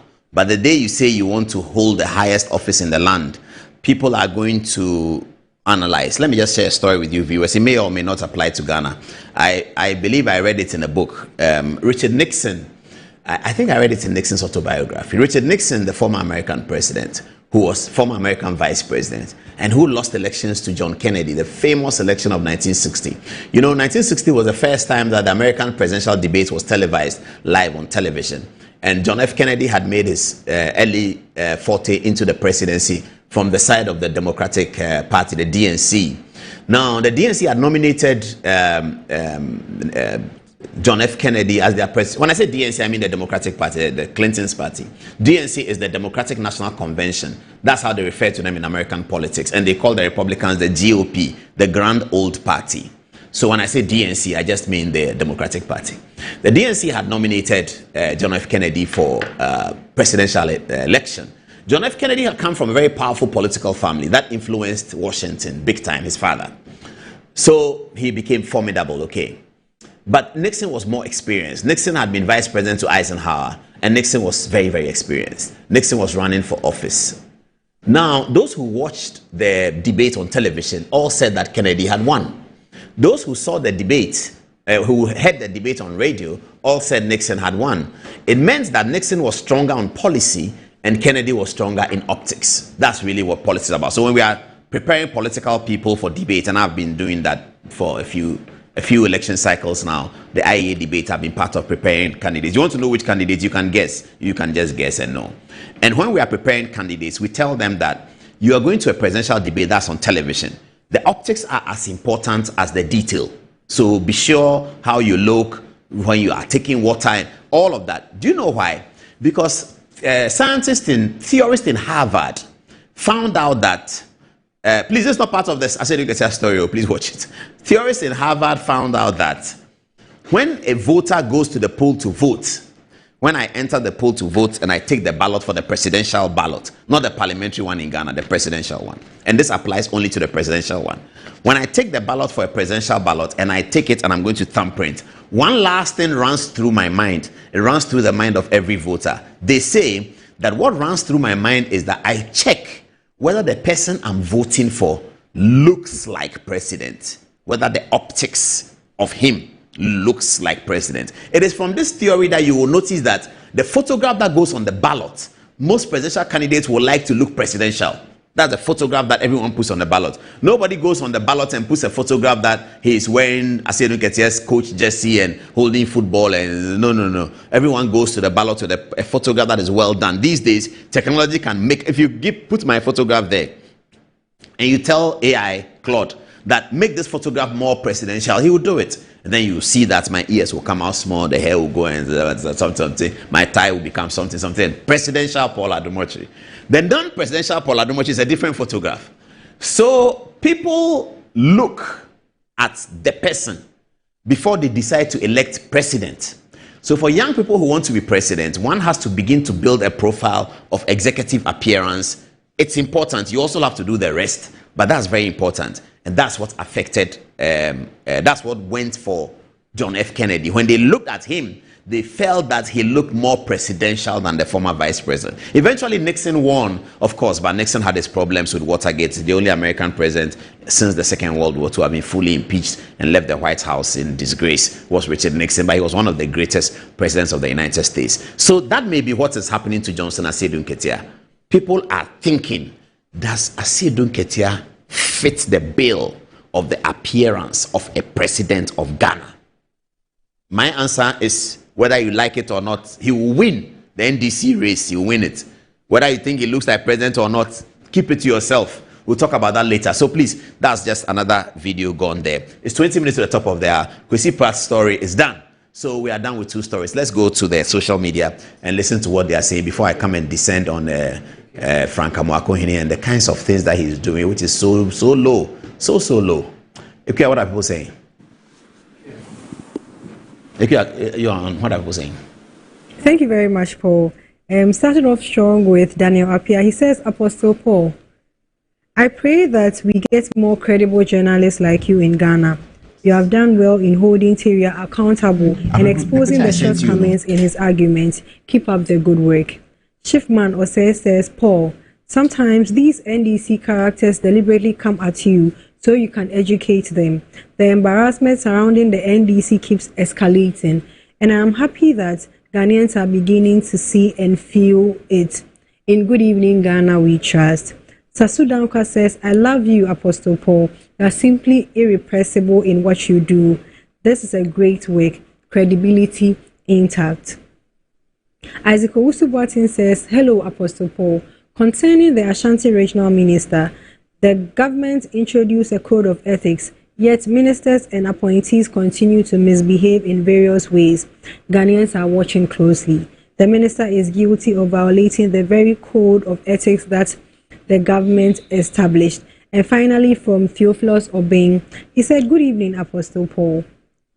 You truly deserve to be studied at the university.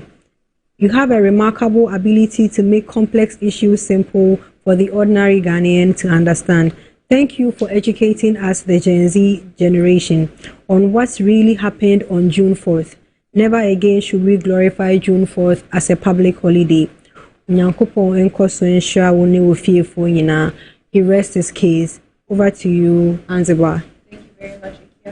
Ivan Supoku, he says, I really like your presentation today, Paul. Nana also says, General Mosquito is being blown by the wind.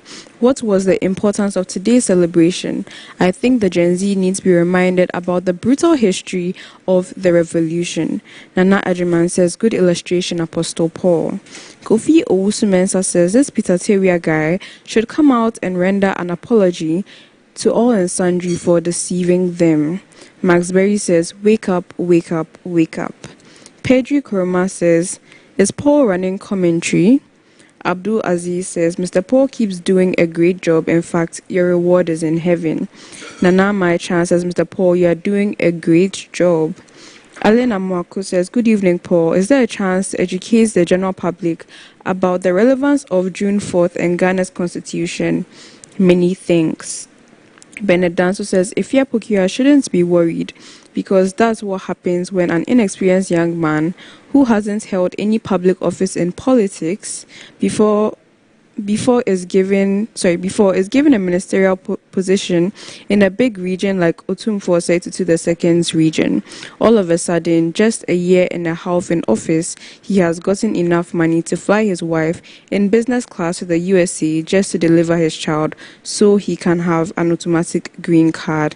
And lastly, coming from Theophilus from Chris Adu, he says, Paul, good evening. The June 4th revolutionary, which was meant to erode corruption and bad governance, rather turned out to become a revolutionary for J.J. Rawlings' luxurious life in Ghana. Many soldiers who sacrificed their lives and profession to salvage the nation from this mess, rather became victims for his cruelty and leadership. June 4th should rather be regarded as a bad omen and an abomination to this lovely nation. Over to you, Fatih. All right, thank you, Anziba. So, Rich Golden here says, if kids read the history books in Ghana, I believe most people will grow up hating the NDC and may never vote for them. Very evil. Gastiman says, one thing hurting Ghana is the hypocrisy of some politicians. Was it not the same as Aseedun Ketia who once described Jerry Rawlings as a barking dog? If it's that true, why is he now celebrating and honoring the same Rawlings in his hometown? This raises serious questions about consistency and sincerity in politics. How can someone seek political support from the legacy of a person he once publicly criticized? Many Ghanaians may see this as a political opportunism. Leaders should be honest and consistent in both their words and actions. The Rawlings family should also pay attention to how the former president's name and legacy are being used in today's politics. As citizens, we must hold our leaders accountable and reject politics based on convenience and self-interest. Ghana deserves leaders who stand by their principles and put the nation first. King Martin says, people don't read and want to be journalists. Paul, thank you for elevating journalism. Evan says, I like your presentation today. Nanayao says, Paul has destroyed the credibility of Peter Terry and the Deputy Attorney General. They think Good Evening Ghana is like their political party. They keep lying to the ordinary Ghanaian. Haj Z says, dishonesty at its highest peak. I don't think John Mahama did a thorough investigation before appointing some of the ministers, because the embarrassment as far as the performance as state officials is concerning. Gariba Abdullah says, why is the NDC party promoting lies and dishonesty in Ghana politics? The NDC and President Mahama should pass the original LGBTQ bill and stop wasting Ghanaians' time. And lastly, coming from Yeboy, says, this is what they are doing to Wuntumi's case. Now back to you, Paul. I'd like to say good evening to Dr. Osei Aweduchum. Thank you very much, Doc, for watching our show, and thank you for your advice. I have some text messages here to read, and then I'll go to the show. Okay, one text message came to me when I was talking about Aseedun Ketia's spectacles. It says Aseedun Ketia wears a Cartier glasses. So viewers, please Google the cost of Cartier, then you understand. Aseedun Ketia is a rich man, but Aseedun Ketia has been working in Ghana for a very long time. So if he buys a Cartier glasses, you cannot stand there and say that a man who is 70 years old, who will be 72 by the next election, and he's been working in Ghana since he was 30, 29, he cannot afford the Cartier glasses. So to Johnson Aseedun Ketia, we applaud him for knowing the style. Aseedun Ketia has a lot of style, by the way. It has style. These are Cartier glasses. When these glasses, please Google the cost and show me. I don't understand how to check that thing. I'm old. If the younger people were here, they can check for me, but I don't know how to do it.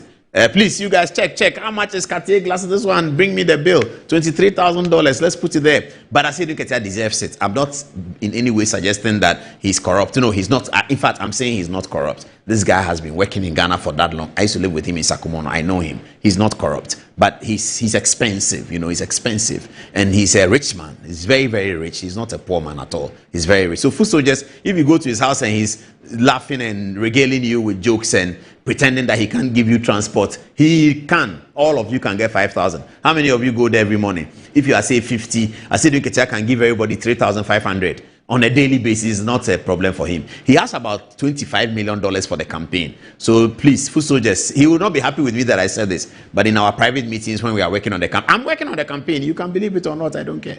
in our private meetings when we are working on the campaign, this is what we know, that there's about $25 million for the campaign. Johnson is going to win. It's a big ticket. He's going to win. So have a look at the Cartier. It's beautiful, eh? It's really, really nice.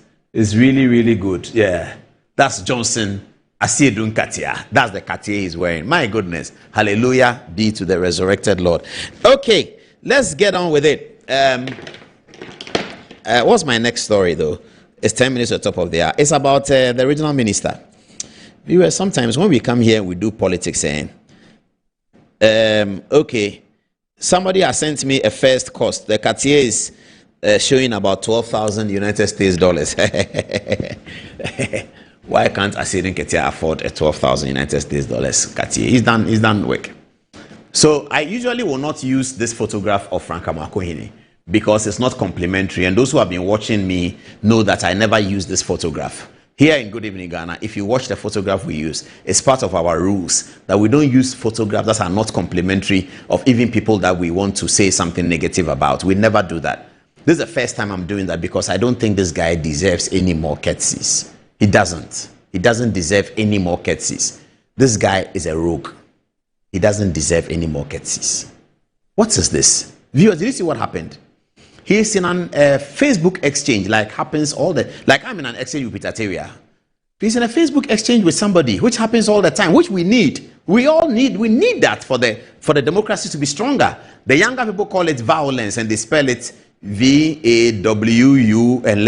That's how they call it violence. That's the airway sound of violence. It's violence. That's Igbe.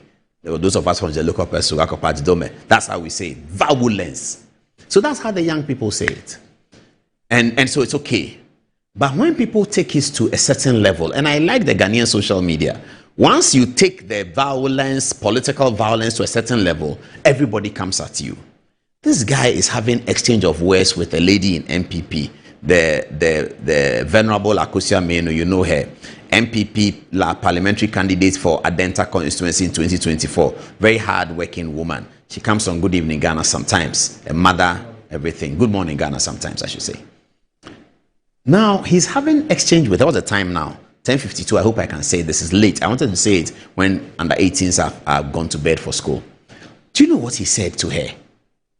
Do you want to have a taste of some very gory sexual connotation. So gory. That is so terrible and disgusting. Like, they want me to, I don't want to read it. I don't want to read it. This is what he wrote publicly to social media. This is what this guy, regional minister, you are arguing with a woman on the MPP side and she's telling you something. Then you ask her, would you like to go to bed with me? You connote that. You write, what is wrong with these people? What is going into their head? 16 months of being minister. That's all. 16 months. You are not communications minister. You are not defense minister. You are not a foreign affairs minister. So you think that you don't need standards? You think only those ministers need standards? No. You are a regional minister of the Asante-Henes region. It is so important. Decorum is the language of the Asante-Hene. That's his language. Decorum. You've seen it so many times. And you are the regional minister for the Asante-Henes region. You represent His Excellency the President in Asante-Henes region, and you are talking to a woman. You know how Asante Mine recognizes the big role and influential and respectable role of Nana Hima. The Asante Hima is the one who nominates the Asante Hene. So in Asante culture, women have a very special place of respect, kanda. And this guy, coming from that place, writes to a woman who is not your friend, who you are having an exchange with, and you talk about body parts, sexual body parts, that would you like to have a taste of my... Viewers, I'm not joking. I am not joking. This has happened. I just don't want to... It's too gory. I don't want to show it. How is that how we want to run the country? I am going to remind the Vice President every day that, Madam Vice President, you have said nothing about Frank Amoako-Hene's gory, sexist, chauvinist comments that he made against a political opponent who is a female. Vice President, Mr. Alex Segbefia, we have a lot of respect for you.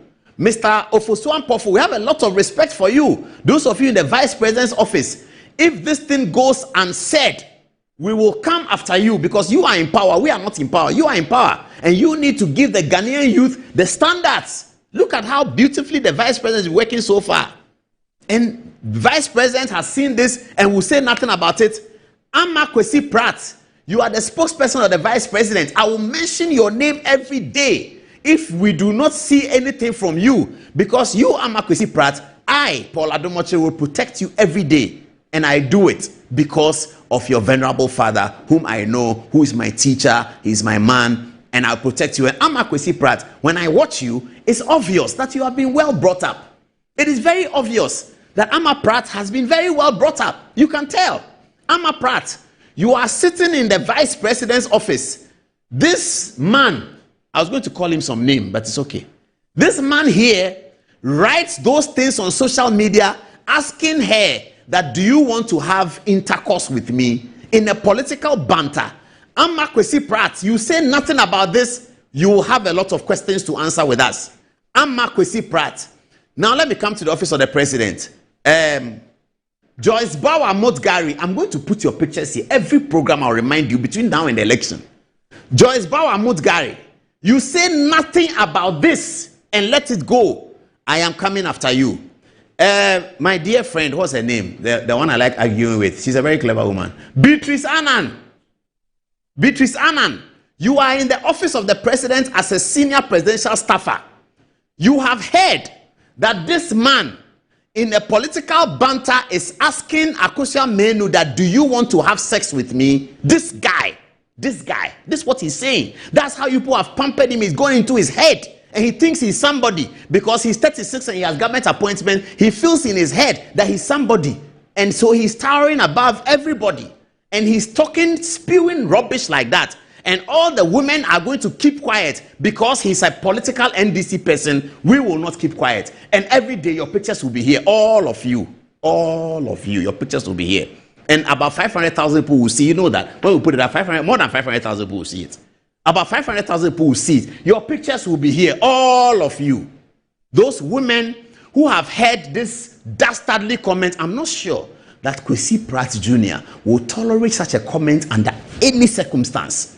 Amma Kwesi Pratt, because you work for the highest ranking NDC woman, you are our first target. You would have to come and deal with this guy. Condemn what he said. Asking a woman for a political opponent in a political banter, talking about sexual parts. This guy here, this is what he did. And everybody is watching. Asante Man Council is watching. All the chiefs in Asante, he's insulted everybody. Because, as I say, when people think they have galamsey money, they think they are rich. They don't know that it's blood money that nobody wants. When people think they have galamsey money, they think they are rich. Blood money. Children are dying because of the work that you are doing. You are getting money. And some people are happy with that money. Children are dying. Kidneys are dying. Ghana is dying. And they have galamsey money. So they think they can say anything at all. You can liken that to the way this guy behaves. You can liken it. You can liken that to the way he behaves. What is the meaning of this? What is the meaning of this? This guy has gone around doing all kinds of things. Doing all kinds of things. No, let me take the photograph. I'll come to this in a minute. Let me finish with that. And then, okay, they insist I should go here. So that is him.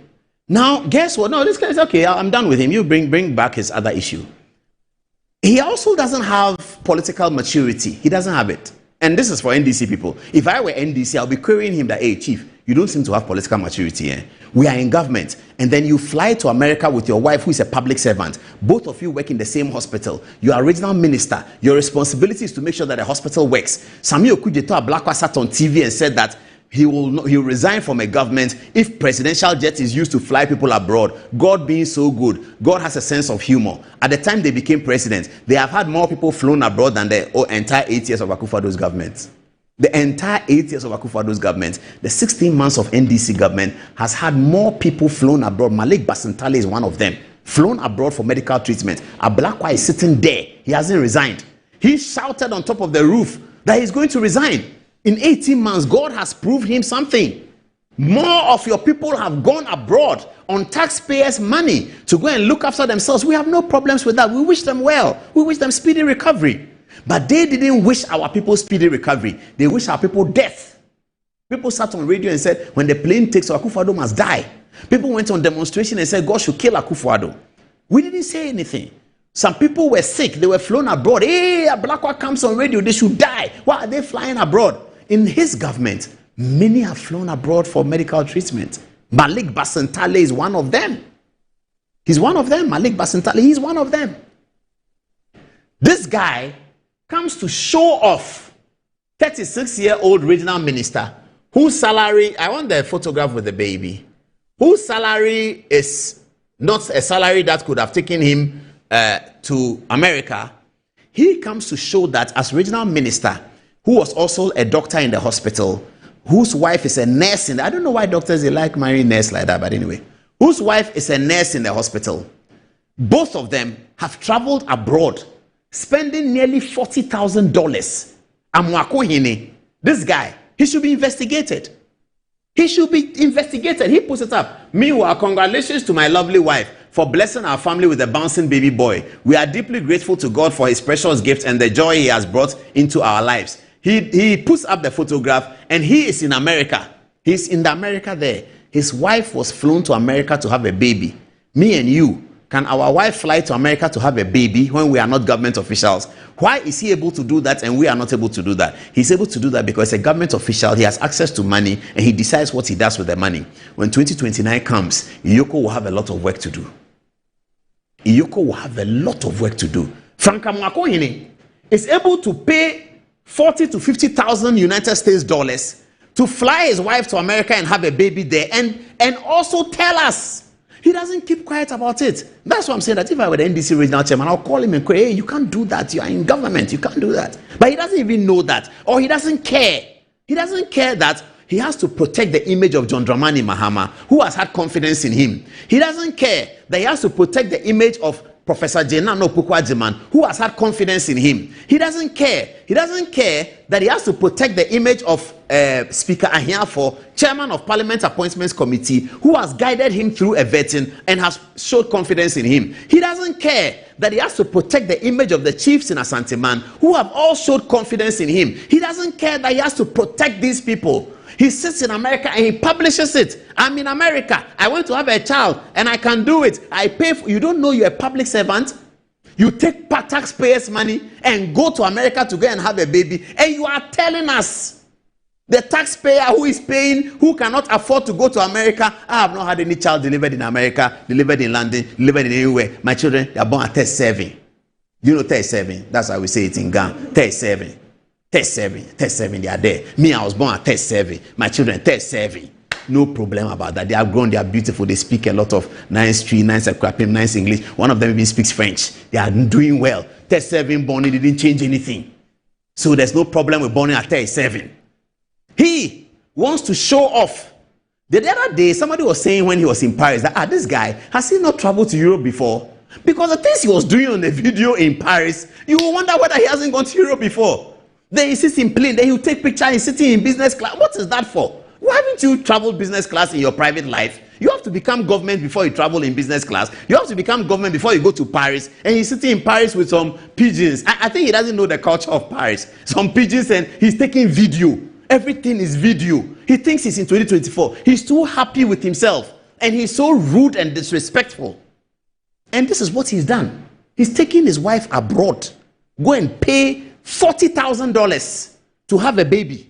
He must be investigated.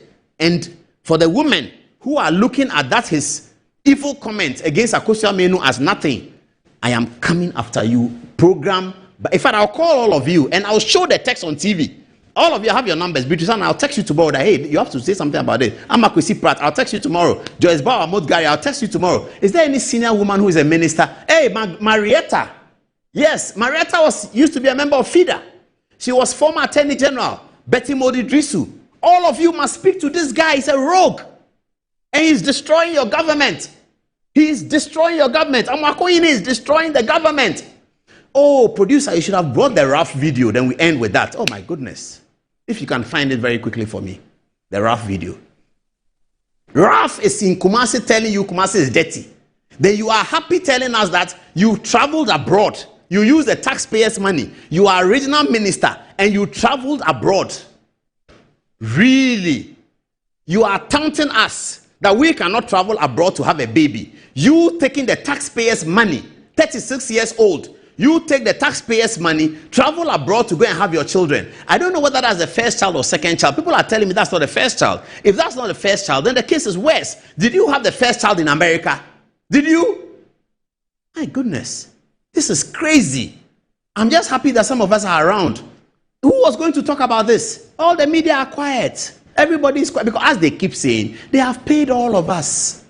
They have paid all of us. Joy FM is quiet. Everybody is quiet. They've paid all of us. They have paid all of us. Imani is quiet.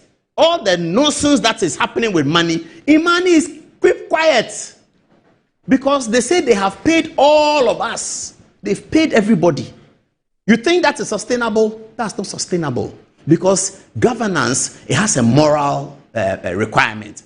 If you don't deliver the moral requirements of government, nature will punish you. You can pay everybody. Nature will punish you for taking taxpayers' money and misusing it. And people cannot have beds in hospitals. In Ashanti region, they don't have beds in hospitals. You have money. Your responsibility is to provide the beds in the hospital where you work, in the same hospital where you, at least if the nurses see that your wife is having a child there, the state of care will go up. And I doff my hat gear for the Rawlings family. Nana Kunedu Ajiman Rawlings had all her children at 37. 37. Zaneto 37. Amina 37. What are their names? Yasantua 37. Kimatiti 37. She was first lady. Apart from Zaneto Rawlings, all the other children were born with their father as head of state. And Mrs. Rawlings will have the children born at 37. Why? Because J.J. Rawlings does not countenance those things. You think Mrs. Rawlings, a high-profile lady born to an elite man, does not want to go and have her children abroad? She's been going abroad since she was age 7. Mrs. Rawlings is one of the earliest students of the famous Ghana International School. You think she doesn't want to go and have her children abroad? But she's in a political system. She has responsibility. Her husband is J.J. Rawlings, who is leader of the government, talking about probity and accountability. So she cannot do that. So she goes to 37.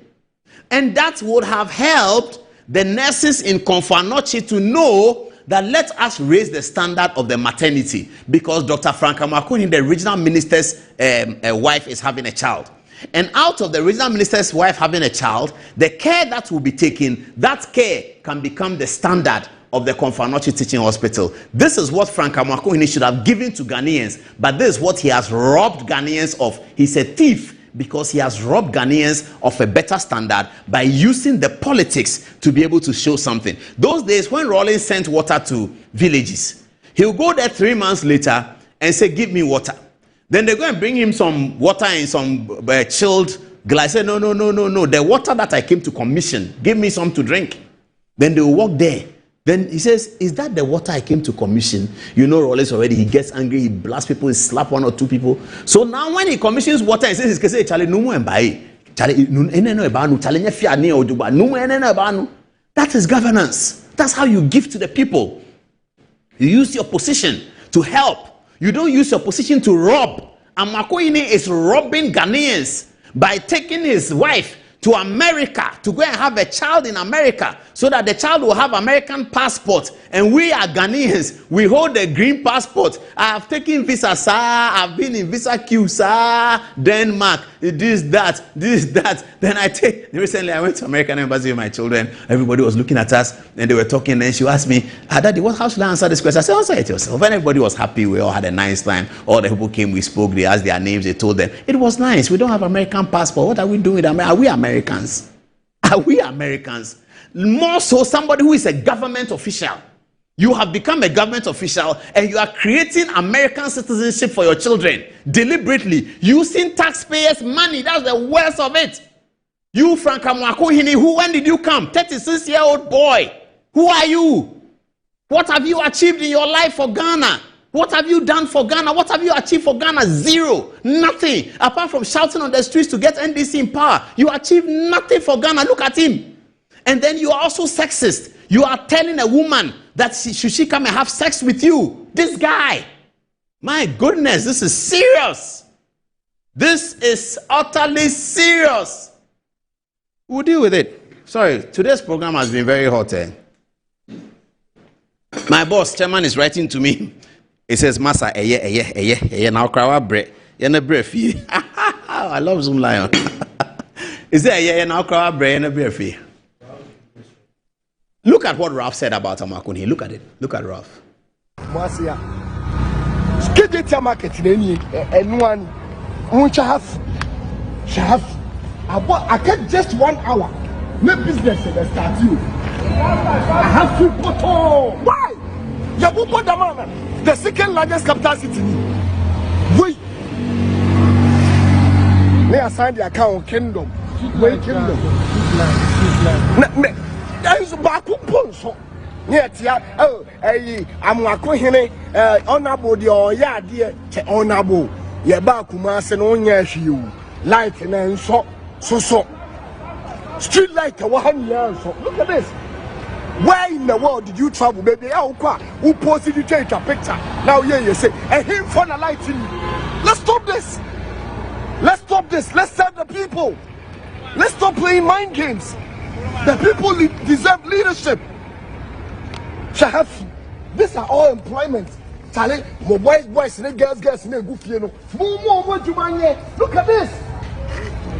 A club win honorable. Okay, mayor. Charlie, you guys ain't doing shit, bro. Come on. Now pavement is so. You pass the second month. So I have bought Johnson at the Smaya. I have bought Johnson can. Why? Yadi and Nadia Tennessee, I saw you. Yadi and Nadia than from Nanapia or Nanapia and any. Yadi and no any other don't pay a funny pound. Oh, wine. Well, wine I don't know, Ben and I could say. Wine I don't know. Oh, Ben, you say. I'm not going to come with you. I don't come with you. Now, by now, Baba, the Japra, and I would do no man a good payment is out on and work out with more. Sent me a text and we are going to follow it up. He says, please don't mention my name. We will not mention your name. This is a whistleblower. I will not mention his name. He says, Amoakohene went on a B2 visa, which explicitly is against medical tourism and is fraudulent. We are going to write that to the American embassy. We are going to send them an RTA. Amoakohene, we have to bring him to order. We have to bring this guy to order. If the NDC won't bring him to order, civil society will not bring him to order, we will bring him to order because he's working for the people of Ghana. He takes the taxes from the people of Ghana. His motorcade in Ashanti region, which I see all the time when I'm in Kumasi, is about 12 cars. President's motorcade is 8 cars. And Makwini's motorcade is 12 cars in Ashanti region. Go and look at what he's doing there. In Shaiso, he's doing He's building houses everywhere, as I have been told. Every house you see, they say this is Amaku in his house. And because of that, he's misbehaving. Now, it says that he went on a B2 visa, which explicitly is against medical tourism. He said he went to have his wife have a child. The document says he went on a B2 visa. That one means that you cannot go on medical tourism on a B2 visa. We'll live to come back to this story another day. That guy, I don't know what's happening to them. All right, let's take our final text messages and then we'll be out of here and then we'll come back on Tuesday. This weekend, we are all preparing for the World Cup and praying for Black Stars, aren't we? Fatih, what are people saying? I thank you, Paul. So Kofi also says if this had happened in another's government, the entire media would back at him like wounded dogs. Samuel Berber says, how can we use the taxpayers' money to remunerate such a disgusting character? Master Planner Gina from Kentampo says, is President Mahama really serious about his code of conduct for government appointees? Honorable Amoakohene has elapsed his tenure as regional minister. He needs to be given a goodbye. But wait, he thinks Honorable Akosua is as cheap as some of their NDC lady who does that for appointment and money. NPP ladies are well brought up and does not engage in such barbaric acts. Nana Yao says, as for that Amoakohene guy, the least said about him, the better. How on earth can a minister go so low and make that statement? And lastly, coming from Nana also, he says the Ashanti regional minister will come and tell us that the wife paid for the trip. It's only the NDC male politicians who are having their wives pay for their trip. At Konfanoche Teaching Hospital, she's a nurse. We know her salary. She can't pay for any trip, so we can't come and say that. All right, Anziba. Thank you very much, Fati. Coming from Senam, he says, God bless you, Paul, for the work you are doing for Mother Ghana. Spread Its GH News says, Paul, this is a special Bible text for the minister of the Ashanti region. Ecclesiastes chapter 10, verses 16, the King James Version, and it reads, Woe to thee, O land, when thy king is a child, and thy princes eat in the morning. Shadrach Intriowari says, Apostle Paul, you are too much with your analysis, deep thinking and submission on Frank Amoakohene's case. And then lastly, coming from Samuel Broby, he says, to maintain this disgusting individual as an Ashanti regional minister, it is an insult and a clear demonstration that the president doesn't have any shred of respect for the Ashantis. Over to you, Kia. Thank you very much, Anziba. This is coming from Kofi Owusu-Mensah. He says, I think the NPP shouldn't let this slide. Akosua Menu should report this issue to the Mensah Palace as soon as possible. How could an elder of a church stoop so low like that? Amoakohene is not fit to lead this Ashanti charge. He's a disgrace to the body of Christ. And lastly, coming from Sami Boache, he says, I don't think the president is serious about his code of ethics, his code of conduct, if he means it well. He will be the first person to resign. Thank you so much. And over to you, Paul. Somebody says, the Ashanti regional minister must be fired for putting such a statement on social media. And I think that I can agree with him. Marietta Brew should also speak. Joyce Bauer should also speak. Another one says, I said Dunketier spectacles is actually 12,000 cedis. Okay, no problem. We will deal with it. All right. Another one comes and says, your shirt is nice. Oh, thank you. Thank you very much. Okay, another one comes and says, Premier Cartier is $3,995. Another person has sent me a photograph of Asiedu Ketier's Cartier. It says, it's $3,995. $3,000 for spectacles. Johnson Asiedu Ketier is my father, so please take it lightly. Another one says, I'm proud of you. Thank you very much. Another one, I like this text. It says, Augustine Obo is indeed a high-profile lawyer. He taught me evidence at Makola. He was a former prosecutor. Indeed, criminal prosecution is his area. He's also coming to your constituency, Ejuso. As for social media disrespect, this is common. Okay, all right. Thank you very much. And then you have... okay. Yes. I think that's where we are. Okay. Thank you very much, viewers, and thanks for watching. Good night. Marcia. Skidita market in any and one. I can't just 1 hour. No business that start you. I have to put on. Why? Yabupo Damana, the second largest capital city. Wait. They assigned the account Kingdom. Wait, Kingdom. There is a Baku Ponso. Near Tia, Amoakohene, honorable, the dear, honorable. Yabakumas and Onyashi, light and so. Street light, 1 year. Look at this. Where in the world did you travel, baby? Who posted you take a picture? Now, you say, and him for the light in. Let's stop this. Let's stop this. Let's serve the people. Let's stop playing mind games. The people deserve leadership. These are all employment. Charlie, my boys, and girls, and goofy. Look at this. A club win honorable. Mayor. Charlie, you guys ain't doing shit, bro.